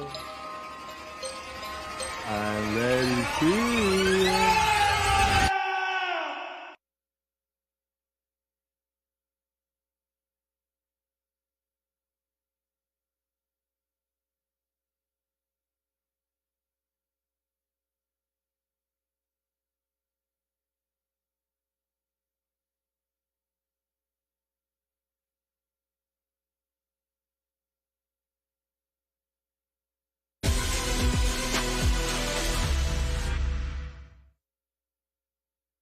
By way of knockout, he is the former British, Commonwealth, and European champion, Lightning Lee McGregor. Next up to weigh in is Lee McGregor. This is a featherweight fight against Isaac Lowe, and I've got to say, Steve, there's been no love lost between these two. And we know from an Isaac Lowe perspective, he loves to be in a tear-up. This could be lively. Well, Lee's not immune to having a tear-up as well. Now, there's a bit of history I don't know about that must go back a few years. They bumped into each other somewhere along the line in a gym, and they've obviously had some serious sessions. And now let's welcome from Morecambe, England, He has a professional record of 25 wins, 2 defeats, 3 draws, 8 wins. Coming by way of knockout, he is the former English, Commonwealth, and WBC International Champion, Usyk Westgate Warrior Lowe. A lot of support in here for Isaac Lowe. He's a key part of Tyson Fury's team. He's a very close friend of the Gypsy King, and he's only ever lost, Richie, to good men. He's only ever lost, you're right, 2 good men. 2 good men that have gone on to become world champion, Nick Ball and obviously Alberto Luis Lopez from Mexico. So yes, this kid can fight, and he's always in really exciting tear-ups, toe-to-toe battles. To the scale, Lee McGregor.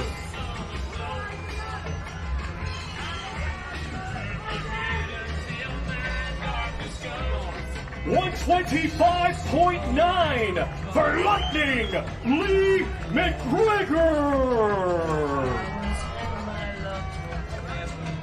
Now to the scale, Usyk Lowe. 125.1 for Usyk Westgate Warrior Lowe. Let's have a look at this face-off then. I'm looking forward to this fight, boys. I'm telling you, this could... Once again, ladies and gentlemen, these two competing tomorrow. Don't be falling, lads. In a 10-round contest for the vacant WBC International Featherweight Championship. What I will say here is that the featherweights are a wee bit easier to handle than the big boys. So. Basically, what we're talking about there is that's only half a Tyson there, remember? Yeah, there's a lot being said up there, Don't Richie. worry. A lot being said. Yeah, real serious stuff. You've seen Lee McGregor actually said to the bodyguard, look, let me just get to him a little bit and I'll be okay. So they're being sensible about it. They're really having a go in terms of the talking that they're doing, but it's all serious stuff. It's good to see. Spencer Brown in the background just making sure when the time was right to step back. Yeah, so he wouldn't go over the edge. Let me tell you something. Those 2 on the stage are half the size of the 2 heavyweights. I don't want to be the killjoy in this setup. They can't have a face-off like that tonight, Fletcher. It can't happen. Yeah, well, we made that point. As you can see, it's not very far from that podium in the middle of the stage to the edge of it. It's quite a drop, and there's got to be a lot of discipline up there. The bigger the men, the less the room, and the bigger the entourage, which does potentially pose a problem later on. And we're going to get a couple of big fellas up next, which might be a dress rehearsal. Johnny Fisher and the Dave fans Allen. certainly enjoyed that. Tempers rising tends to be the case when we're less than 24 hours to go. Just tell us what was being said there between yourself and Isaac Lowe. That's a good thing about this, isn't it? Like we get to find out tomorrow. That was what was said. All the talking's done. It's time to go to work. What do you believe? He has a lot to say, and people find him entertaining. But what do you believe in the ring will be the difference and his reality tomorrow once that bell rings? Well, this is the thing. He's saying that I've got no heart. I've got no this. Like that's one thing I've got, and I've got it massively. You cannot question my heart. So I told him that. I says, we'll see tomorrow. When you think about yourself, you had to show perseverance. At times you had a difficult time in the sport, a period of frustration. To credit to you for showing that perseverance. But what do you believe this moment represents in the Lee McGregor story? That's it. This is a new chapter for me. You know, I've been through so much, got through so much, and now is my time to announce myself to the world, and I'm going to do it. Trust me. Great stuff, Lee. Best of luck tomorrow night. Enjoy. Isaac, you're never a man short of words, and you just heard that this is his chapter. What do you have to say about that? We'll see tomorrow night when he gets put to sleep. He's getting knocked back out. He said it's the best version of Lee McGregor. I hope it is, because this is the best version of Isaac Lowe, and trust me, he is getting put to sleep tomorrow night. I am going to die in that ring. He's getting it tomorrow. And the guys out there are saying that this could be the fight that actually steals the show. What are your thoughts on that? Basically, a lot of pressure. Yeah, 100%. There is no pressure. I was no pressure in front of all these people. This is the fun part. This is going to be a good fight. Lee's a tough kid. Comes forward. He'll have a fight. But listen, there's no one like me. I'm strong. I'm fit. I'm ready to go. And then he's in with a gypsy boy now, so he's getting knocked back, fucking out. Oh, thank you.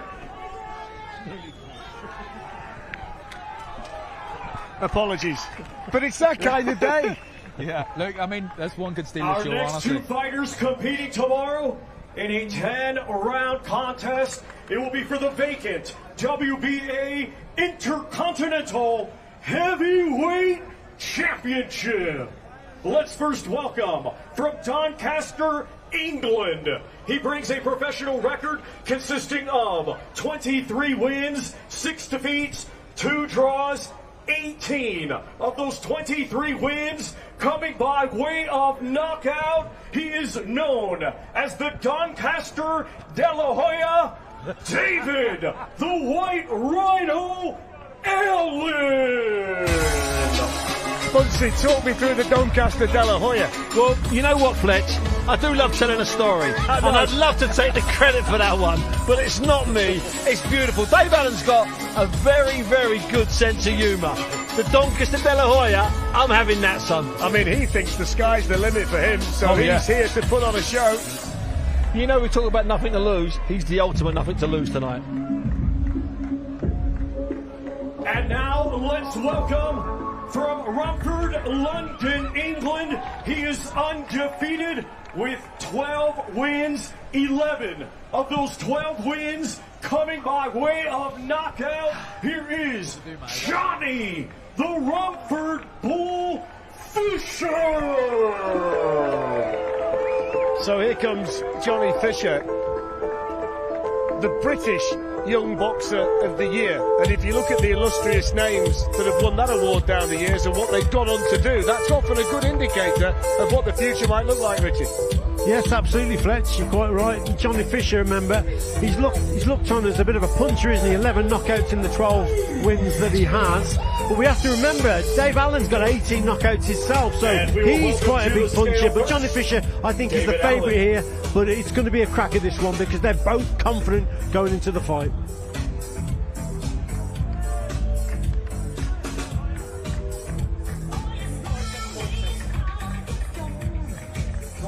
.257.6 for the Doncaster De La Hoya, David the White Rhino Allen. He just made that up play, you know. Johnny Fisher.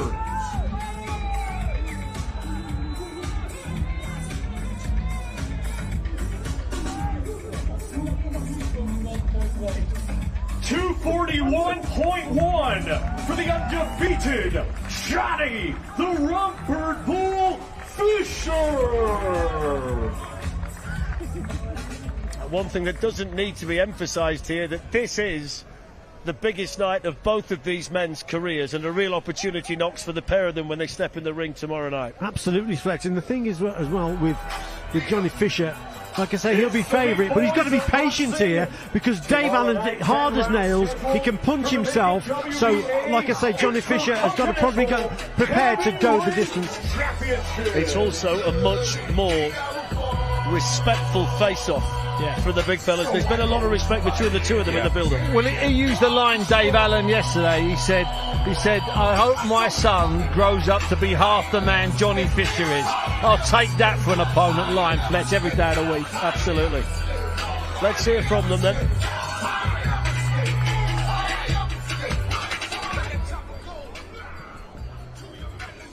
Well, Dave Allen, here we go. You've said throughout the whole build-up, mentally, physically, this is the best you've ever felt because you've never been so motivated to win a fight, this fight against Johnny Fisher. In the build-up, look, you've been honest.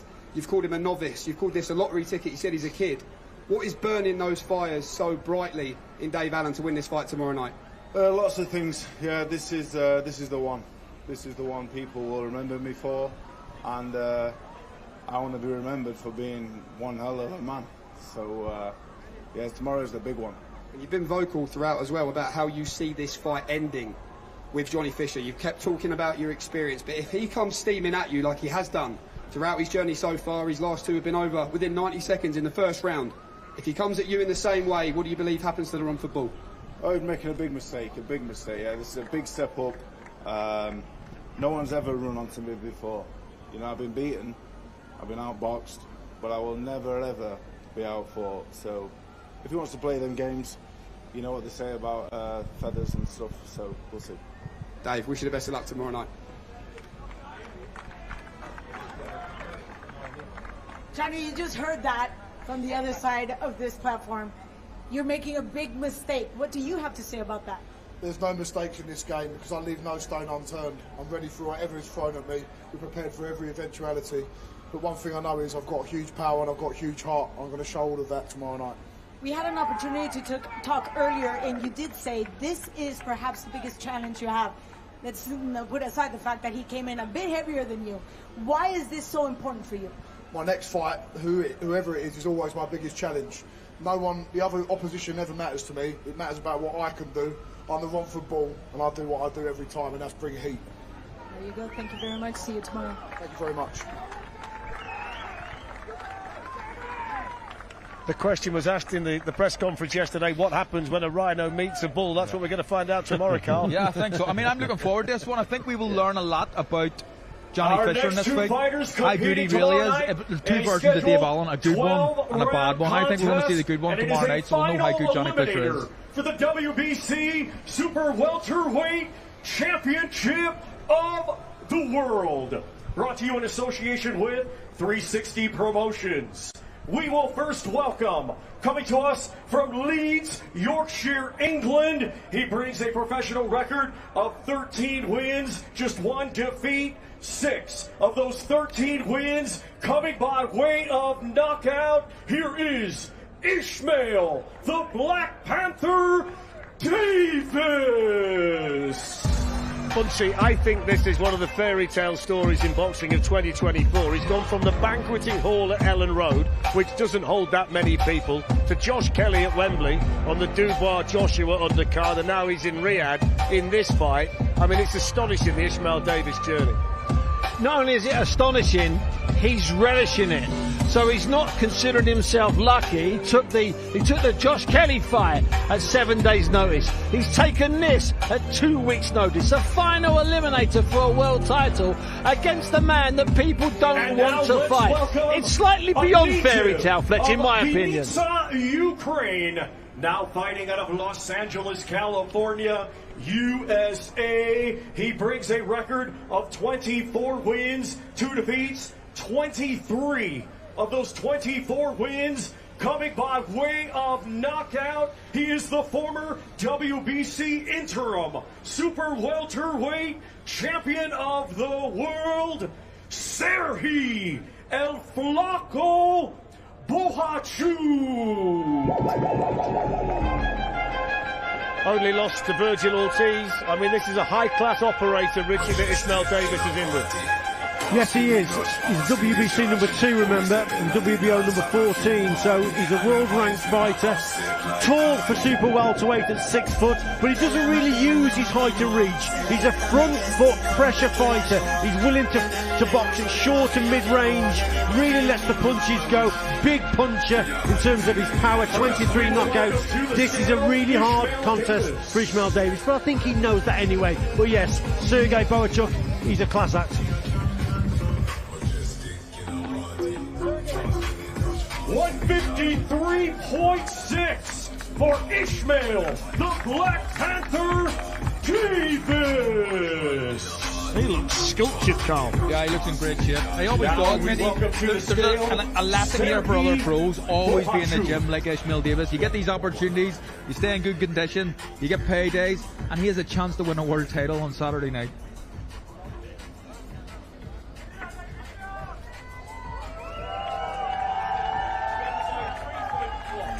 $153.1 for Serhi El Flaco Bohachu. Do you think the message, Richie, in his camp is don't take your eyes off the ball, don't take Ishmael Davis for granted? I think Ishmael Davis will be hoping for that. I think if he takes Ishmael Davis lightly, he could come unstuck, because he's there to be hit, Fletch. He's exciting, Bohachuk, but he's there to be hit, isn't he, Steve? Yeah, and Davis is a smarter fighter. We keep going on about the fairy tale, rather I keep going on about the fairy tale, but he was an unbeaten fighter before Josh Kelly, and he was a guy that was on the fringes. He was a guy, Fletch, who was just about to become avoided. I think think he started to get more confidence in himself the longer the fight went on against Josh Kelly. Did he ever? Absolutely. And in his last 2 contests, Fletch, he's gone 12 rounds twice now. And the confidence that gives you, Carl will tell you, that's massive. Yeah, fit guy, extremely fit guy, but he's got an opportunity again. No pressure on this kid, which is a nice position to be coming in. All he has to do is put on a good performance, and I think he will. Not only has he got no pressure, okay, he knows exactly what Boachev can bring. Late notice, yet you're all game. What does it mean to you to be here? It means everything, man. I want to thank the man to my right, Eddie, you know, giving me a chance again. And these are the chances that make great people. So I'm here, man, ready to do the job on tomorrow night, and let's see what he's got. What kind of statement do you need to do? I just need to go and get the win. That's all I need to do. Thank you. Good luck tomorrow. Thank you.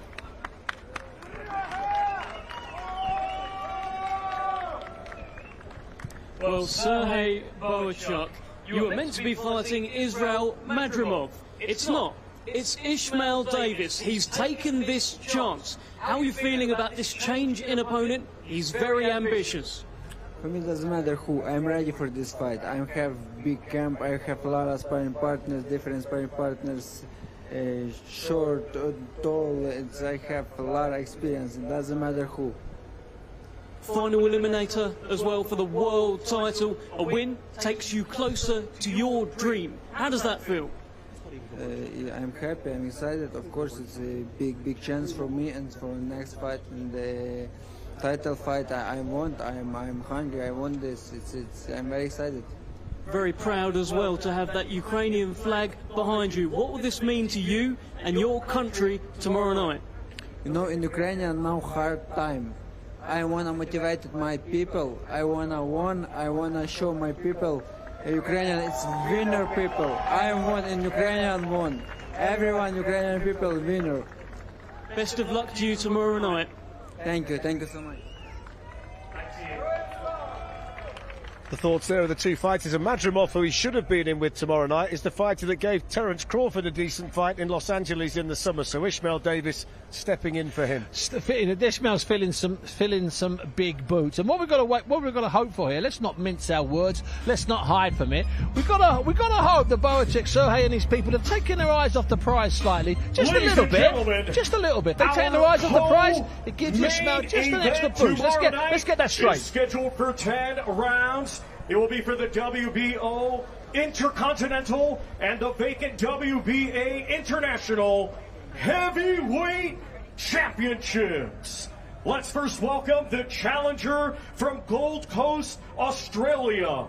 He has a professional record of 22 wins, just 1 defeat, 14 of those 22 wins coming by way of knockout. He is the former Australia, former WBO Asia Pacific, and former IBF Intercontinental Champion, Dempsey the Tower McKean.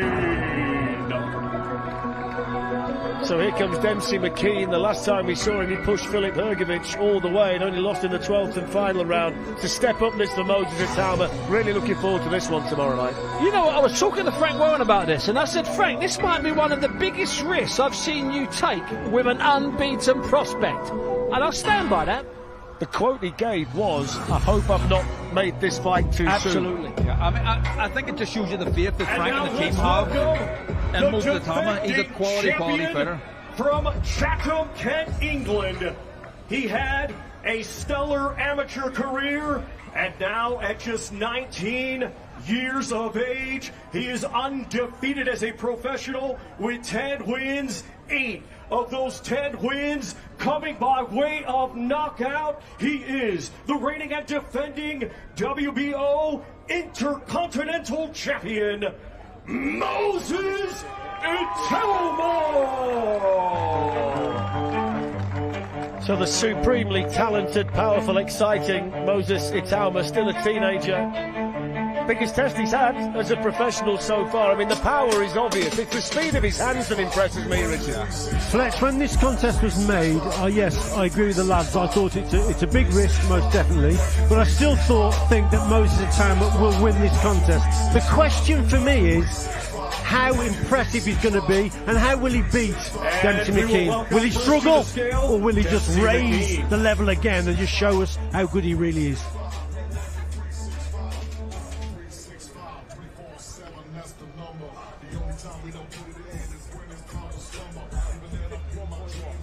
$251.1 for Dempsey the Tower McKean. Now to the scale, the undefeated Moses Itauma, the defending champion. Dempsey McKean, 6 pounds heavier than he was for the fight against Filip Hrgovic.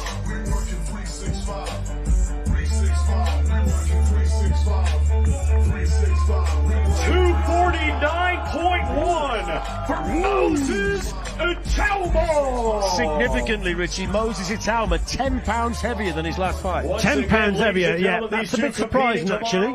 But maybe it's because he was in against a quite a heavy opponent.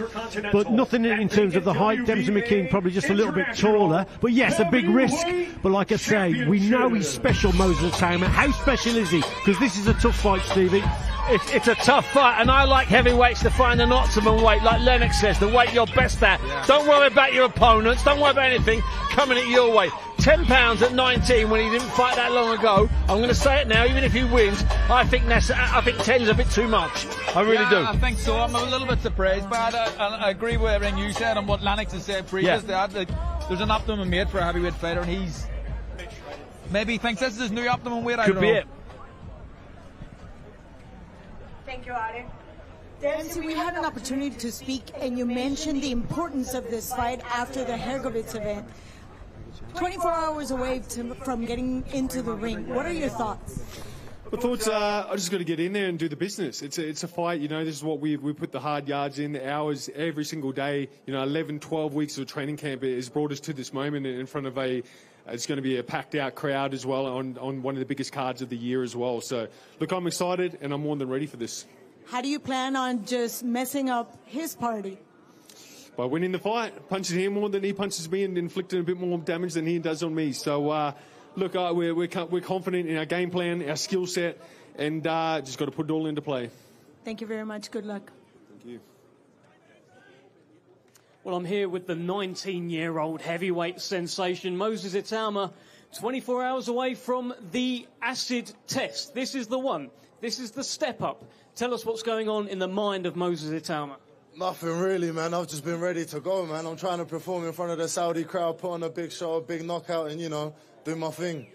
Listen, you've been saying all week, you're just a kid from Chatham. What's going on? Look at all these people. Do you know what, yeah? Listen, sometimes I do have to pinch myself. Like, I'm boxing for the WBO title. Listen, I'm pleased. I'm more than pleased, and I've put myself in this position, and now I'm gonna grab it with both hands. I ain't letting go of it. You've got a man there in Dempsey McKean who has oozed confidence. Many people are saying he said there he's going to ruin your party. How does that make you feel? I ain't worried about that. And final one, we've seen you just a little bit heavier in this fight than you were in your last fight. Is there any thought behind that? You're just getting bigger and stronger? It's the trainers. It's the trainers. Don't worry about that. Nah, do you know what? I got more weight in my punches now, so we'll see tomorrow night. Best of luck, Moses Itauma. Thank you very much.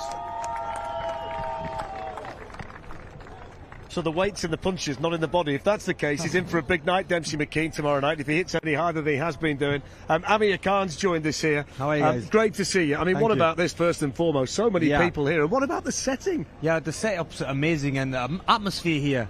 Even though it's a cold night tonight, but the atmosphere is amazing. You got so many Fury fans, you got so many Usyk fans here as well. So it's just an amazing event.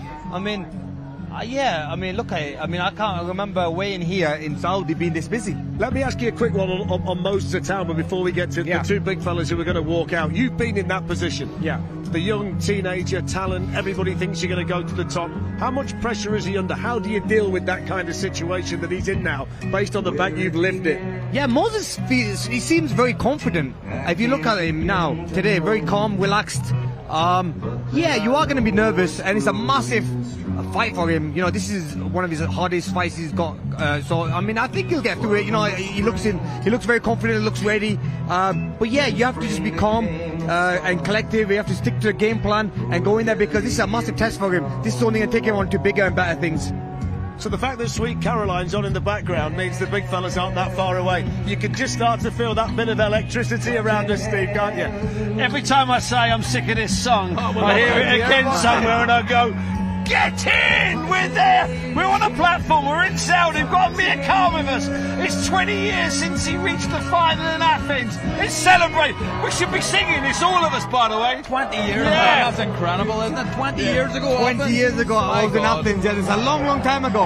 But yeah, I mean, I think it was a little bit louder where I was. It was not louder than you were in the final, son. Yeah, exactly. But I remember, Steve, you had hair then. Yeah, there's no need for that. There's just no need for that. It's amazing what can happen in 20 years, isn't it? It's amazing what can happen in 20 years. Amir, I remember commentating on you in that game. You was, yes. And I remember you beating the Bulgarian Stilianov. Yeah, That's no right. chance. What a win. Bashed him up, What a win that was. That was a good win, and I remember you were there doing the commentary for the fight. There was yourself and I forgot the name. Jim Neely. Jim Neely. Yeah. How's Jim doing? He's doing okay. He's doing really well. Yesterday's here, Fletch. I seen Jim and Sainsbury's the other day. And he said to say hello, Richard. Did he? Swear to God. Great. Was he talking boxing? No, he loves the boxing. Oh, I love the boxing. One thing I didn't think we'd be doing at this point of the night is talking about seeing Jim Neely and Tokyo, but we are. It's that kind of night. When you stand here and with this close to the weigh-in, with this close to this massive fight, you've got to get the tingle again, surely. No, you do get the tingles, but the thing is, and you'll say the same about this call. You know, once you've been there, you've done it. I mean, you're just happy for the next generation, really. I mean, we don't want to be back in that ring again, even though, yeah, you might get the tingles that, oh, you know what, I do miss it. You miss it, yeah, but you don't want to get back in that ring again, because, you know what, it was hard. You don't want to take any more punches. Now I'm a retired man. I want to look after my family, you know what I mean? And I've seen that retirement now, where I don't want to go back in the ring again. Good lad. Like, just relax and chill. Come here. Here's Michael Buffer. Professional boxing It's only Michael. for your entertainment. Riyadh season in the General Entertainment Authority with Frank Warren for Queensberry Promotions, Bob Arum for Top Rank Boxing, Eddie Hearn for Matchroom Boxing, along with Gold Star Promotions, Gypsy King, K2 Promotions, and Sella. And our sponsorship will be provided by Saudi Tourism Authority, Saudi National Bank, STC, Dr. Suleiman Al Habib Medical Group, Saudi Airlines, New Muraba Development Company, Tawunia, Hunger Station, Lucid Motors, and Al Tanfiti. And ladies and gentlemen, as always, special thanks to our host nation, the Kingdom of Saudi Arabia, with honor and regards to the custodian of the two holy mosques, King Salman bin Abdulaziz Al Saud, His Royal Highness Mohammed bin Salman, and Chairman of the General Entertainment Authority, His Excellency Turki Al Sheikh. So, ladies and gentlemen, tomorrow night, the rematch. Will it be revenge? Will it be repeat? 12 rounds of boxing for the universally recognized heavyweight championship of the world. Now it's time to bring the warriors to the stage. Challenger and champion making his entrance first. He's the heavyweight fighting pride of the United Kingdom. His professional record stands at 36 fights. 34 victories, 24 big wins by knockout, only one defeat with one draw. He is the heavyweight fighting pride of the United Kingdom. Ladies and gentlemen, the former lineal and two-time heavyweight champion of the world, the Gypsy King, Tyson Fury. So we're all set for the Gypsy King. He was 18 stone 10 the first time he fought Oleksandr Usyk. We expect him to be bigger, Richie, when he stands on the scales tonight. Yes, we are expecting him to be bigger. He came in at 262, like you said, 18 stone 10. We think he'll be 19, maybe 19 and a half stone. But most certainly, Fletch, yeah, that's going to be, it could be a great advantage, especially if he can get hold of Usyk. He's going to walk forward, he's going to pressure him more. You can feel it, Steve, in here now. It's changed. In the last 5 minutes, it's changed, Fletch. The Gypsy King, Tyson Fury.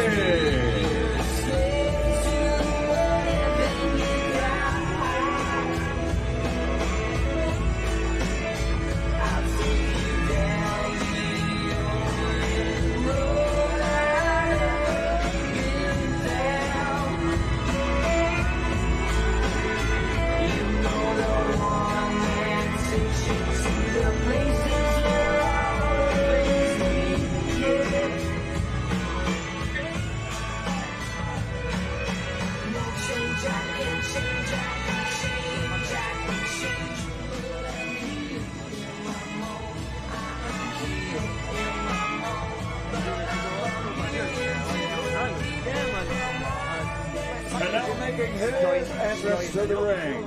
He is the heavyweight fighting pride of all of Ukraine, an Olympic gold medal champion now as a professional, a perfect record, 22 fights, 22 victories, 14 big wins by knockout. He is the former undisputed, undefeated cruiserweight world champion, and now the reigning, defending, universally recognized, undefeated heavyweight champion of the world, Oleksandr Usyk.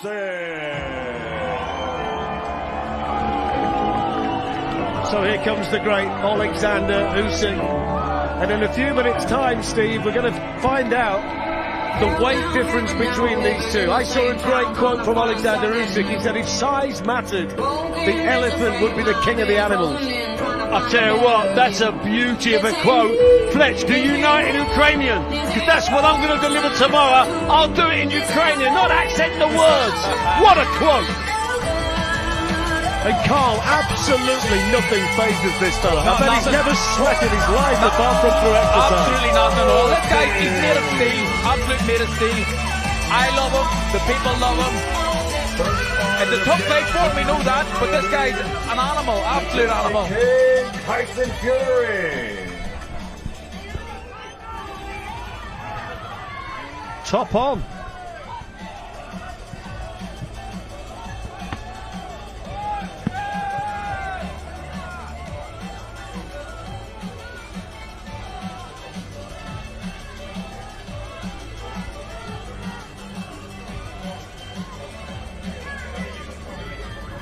£281 for the challenger, the Gypsy King, Tyson Fury. Did they say 281? So he's £4 heavier than Wilder 2. Next on, he's got a bit of gear on the lad. He's got a top on, he's got a leather jacket on, his trousers, so he's got probably a couple of kilo of gear on. He was 277 for Wilder 2. There's things in the pockets and everything there. That's very, very heavy. He was 276 for Safari when he come back having lost 10 stone. Let's find out what Usyk is.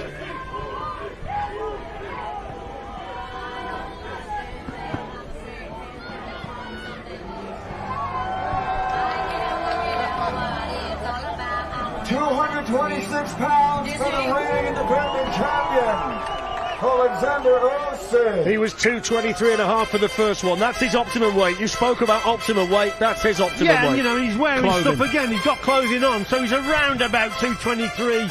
Ultimate professional, isn't he? So there's not a lot of change there, Fletch, from the last time he weighed. If you stripped Usyk down now, he'd be 223.5 pounds. Absolutely. Exactly the same. 55 pounds between them.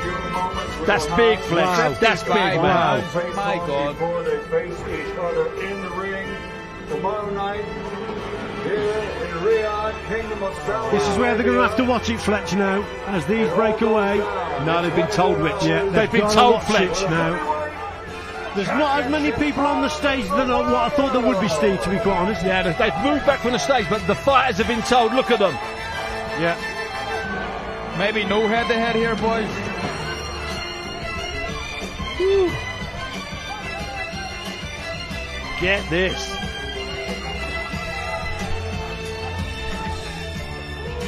Well, yesterday it was 11 minutes. The stare down between the two of them. There's a lot of people on the stage, there's not a lot of room, and you can absolutely cut the tension and the atmosphere in this theme park, the Wonder Gardens in Riyadh, which all of a sudden is the epicenter of the boxing world. And you can see this, they're 6 feet apart, not looking at each other, and in the cold you can feel it. You don't need to be in someone's face to get the tension and outgame Fletch. Just to reiterate, Tyson Fury 281, he was 262 for the first, that's 18 stone 10. So he's 21 pounds heavier. Oleksandr Usyk just about where he was for the previous fight, but it looks like around a 50-pound weight advantage tomorrow night for Tyson Fury. 12 rounds of boxing for the heavyweight championship. The stare off Fletch was yesterday, not tonight. Very brief, wasn't it? Yeah, absolutely. They're under orders, Fletch. I mean, let's not mince our words. They're under orders. My absolute chaos and carnage claim that I made at the top of the show. Same here. Didn't work out, did it? Is this the kind of time, though, where you don't want to expend too much energy up there? You just want to get yourself focused for tomorrow, Amir? Yeah, I mean, both fighters look very relaxed to me. And if you look at Fury, he looks a lot more calmer this time than the first time around. And yesterday as well. Yeah, yes, exactly. Seems very calm and chilled. I'm not betraying confidences here, but I spoke to someone in the camp and they said they're keeping as far away from Tyson Fury right now as they can because he's so on edge. Let's hear from them.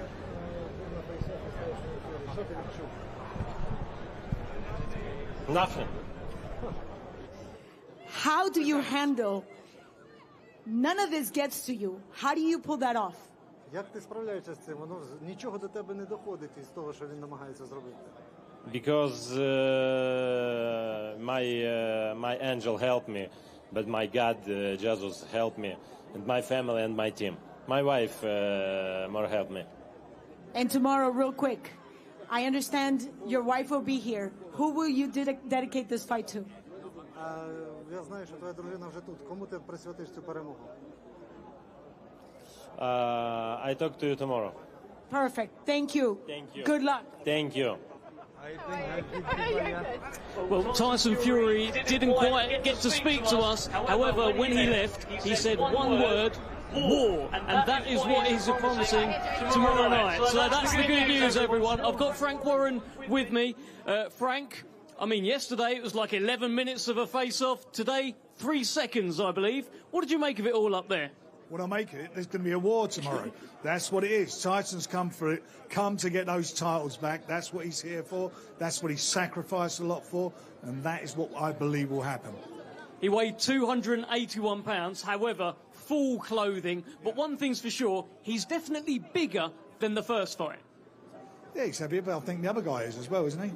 He also had clothes on, Yeah, so there you go.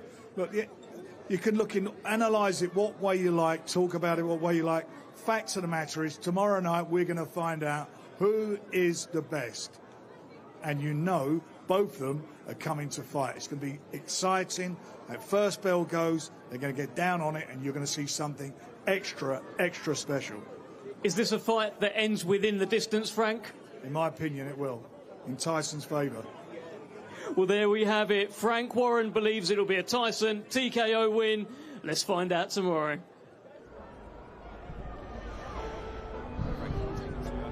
Oleksandr Usyk and Tyson Fury come face-to-face in the ring tomorrow night, and we cannot wait. The easiest way to watch us on TNT Sports Box Office is by scanning that QR code on your screen right now. Join myself, Carl, Bunsey and David Hay, 4 p.m. tomorrow. The event is 18+, so there you go. Scan that QR code now for more information and for all of the terms and conditions.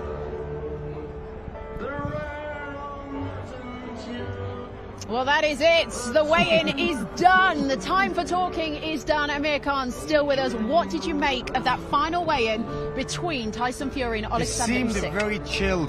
Both fighters know that it's business tomorrow. Yeah. They don't want to use their energy in the wrong way and just want to stay calm. But yeah, both seem very relaxed, and especially Tyson Fury, because I remember the first time he was very vocal when he showed a lot of anger. This time he was like really quiet and he walked away.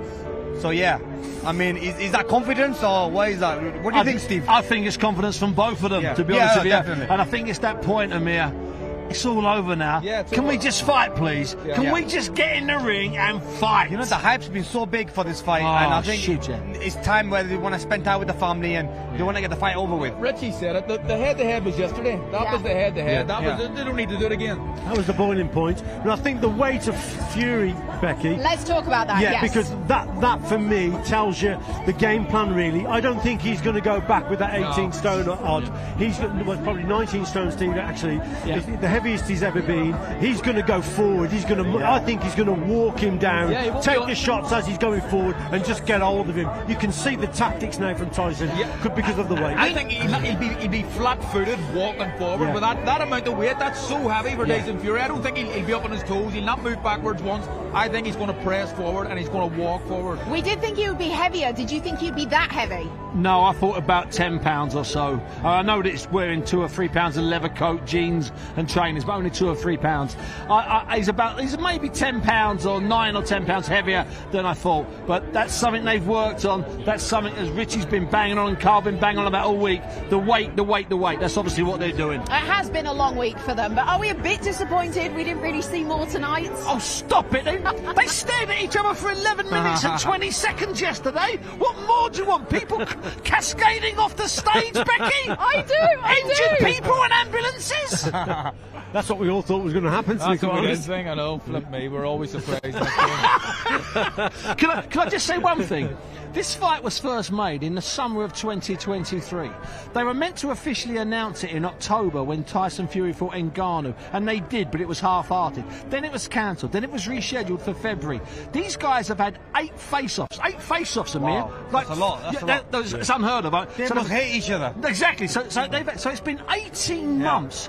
They don't want to do anything else at the moment. 18 months, 8 face-offs, 1 fight, dozens of press conferences. Tick, tick, tick. Go on, boys. Do your stuff in the ring. All right. No sitting on the fence on this question now. We're going to go down the line. 1, 2, 3. Richie, starting with you. I need a prediction. Who are you backing tomorrow night? Is it Fury or is it Usyk? I've always said Fury. I said Fury for the first one, and I still think it's Fury for the second one.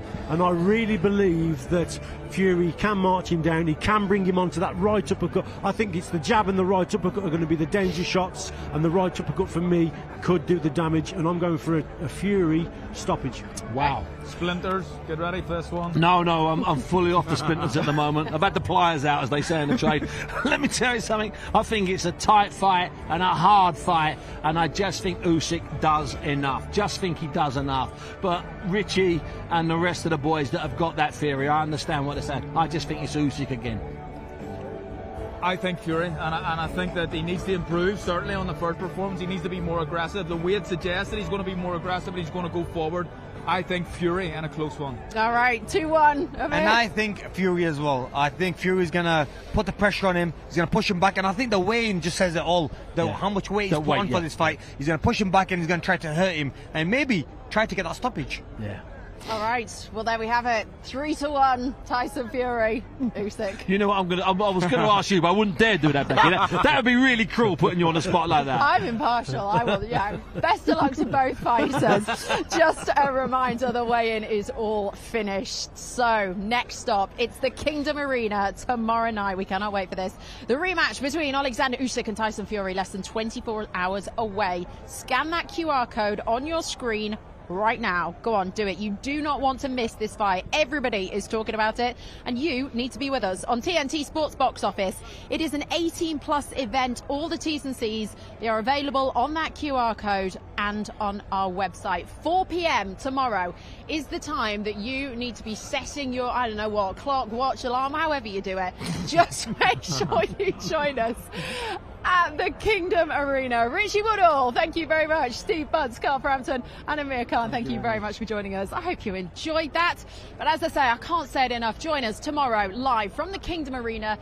We will be there. Darren Fletcher will be there. David Hay will be joining us. It's the only place to be tomorrow, 4 p.m. We will see you then.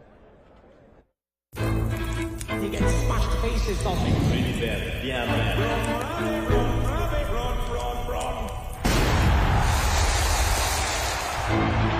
two undefeated fighters, history being made, the first time 4 belts have ever been fought for, the most important fight of the 21st century. Showboating early from the Gypsy King. Fury's always done a little bit of showboating, but I think in a fight of that magnitude there was probably a bit too much. Round 6. Oh, solid shot, shook him down to his boots. There's an uppercut, what a shot! Now he's in trouble, Oleksandr Usyk. Usyk needs something for this fight to carry on. Round 9. Oh, what a shot that is! Fury's wobbling, Usyk's caught him. Oh, is that the game changer? Usyk can sense a finish. He's all over the ring. Is this a sensation? Tyson Fury hanging on.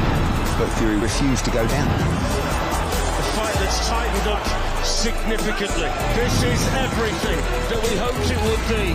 I was on my feet with my heart beating out of my chest. Both of them competing so fiercely right until the end. The final bell. What a fight. Very good boxer. To the winner by split decision from Ukraine, Oleksandr Usyk. We got the rematch. The two best heavyweights of a generation are meeting again. It just means smashing his face in. My friend, really. I'm not Gypsy King. I'm here for redemption.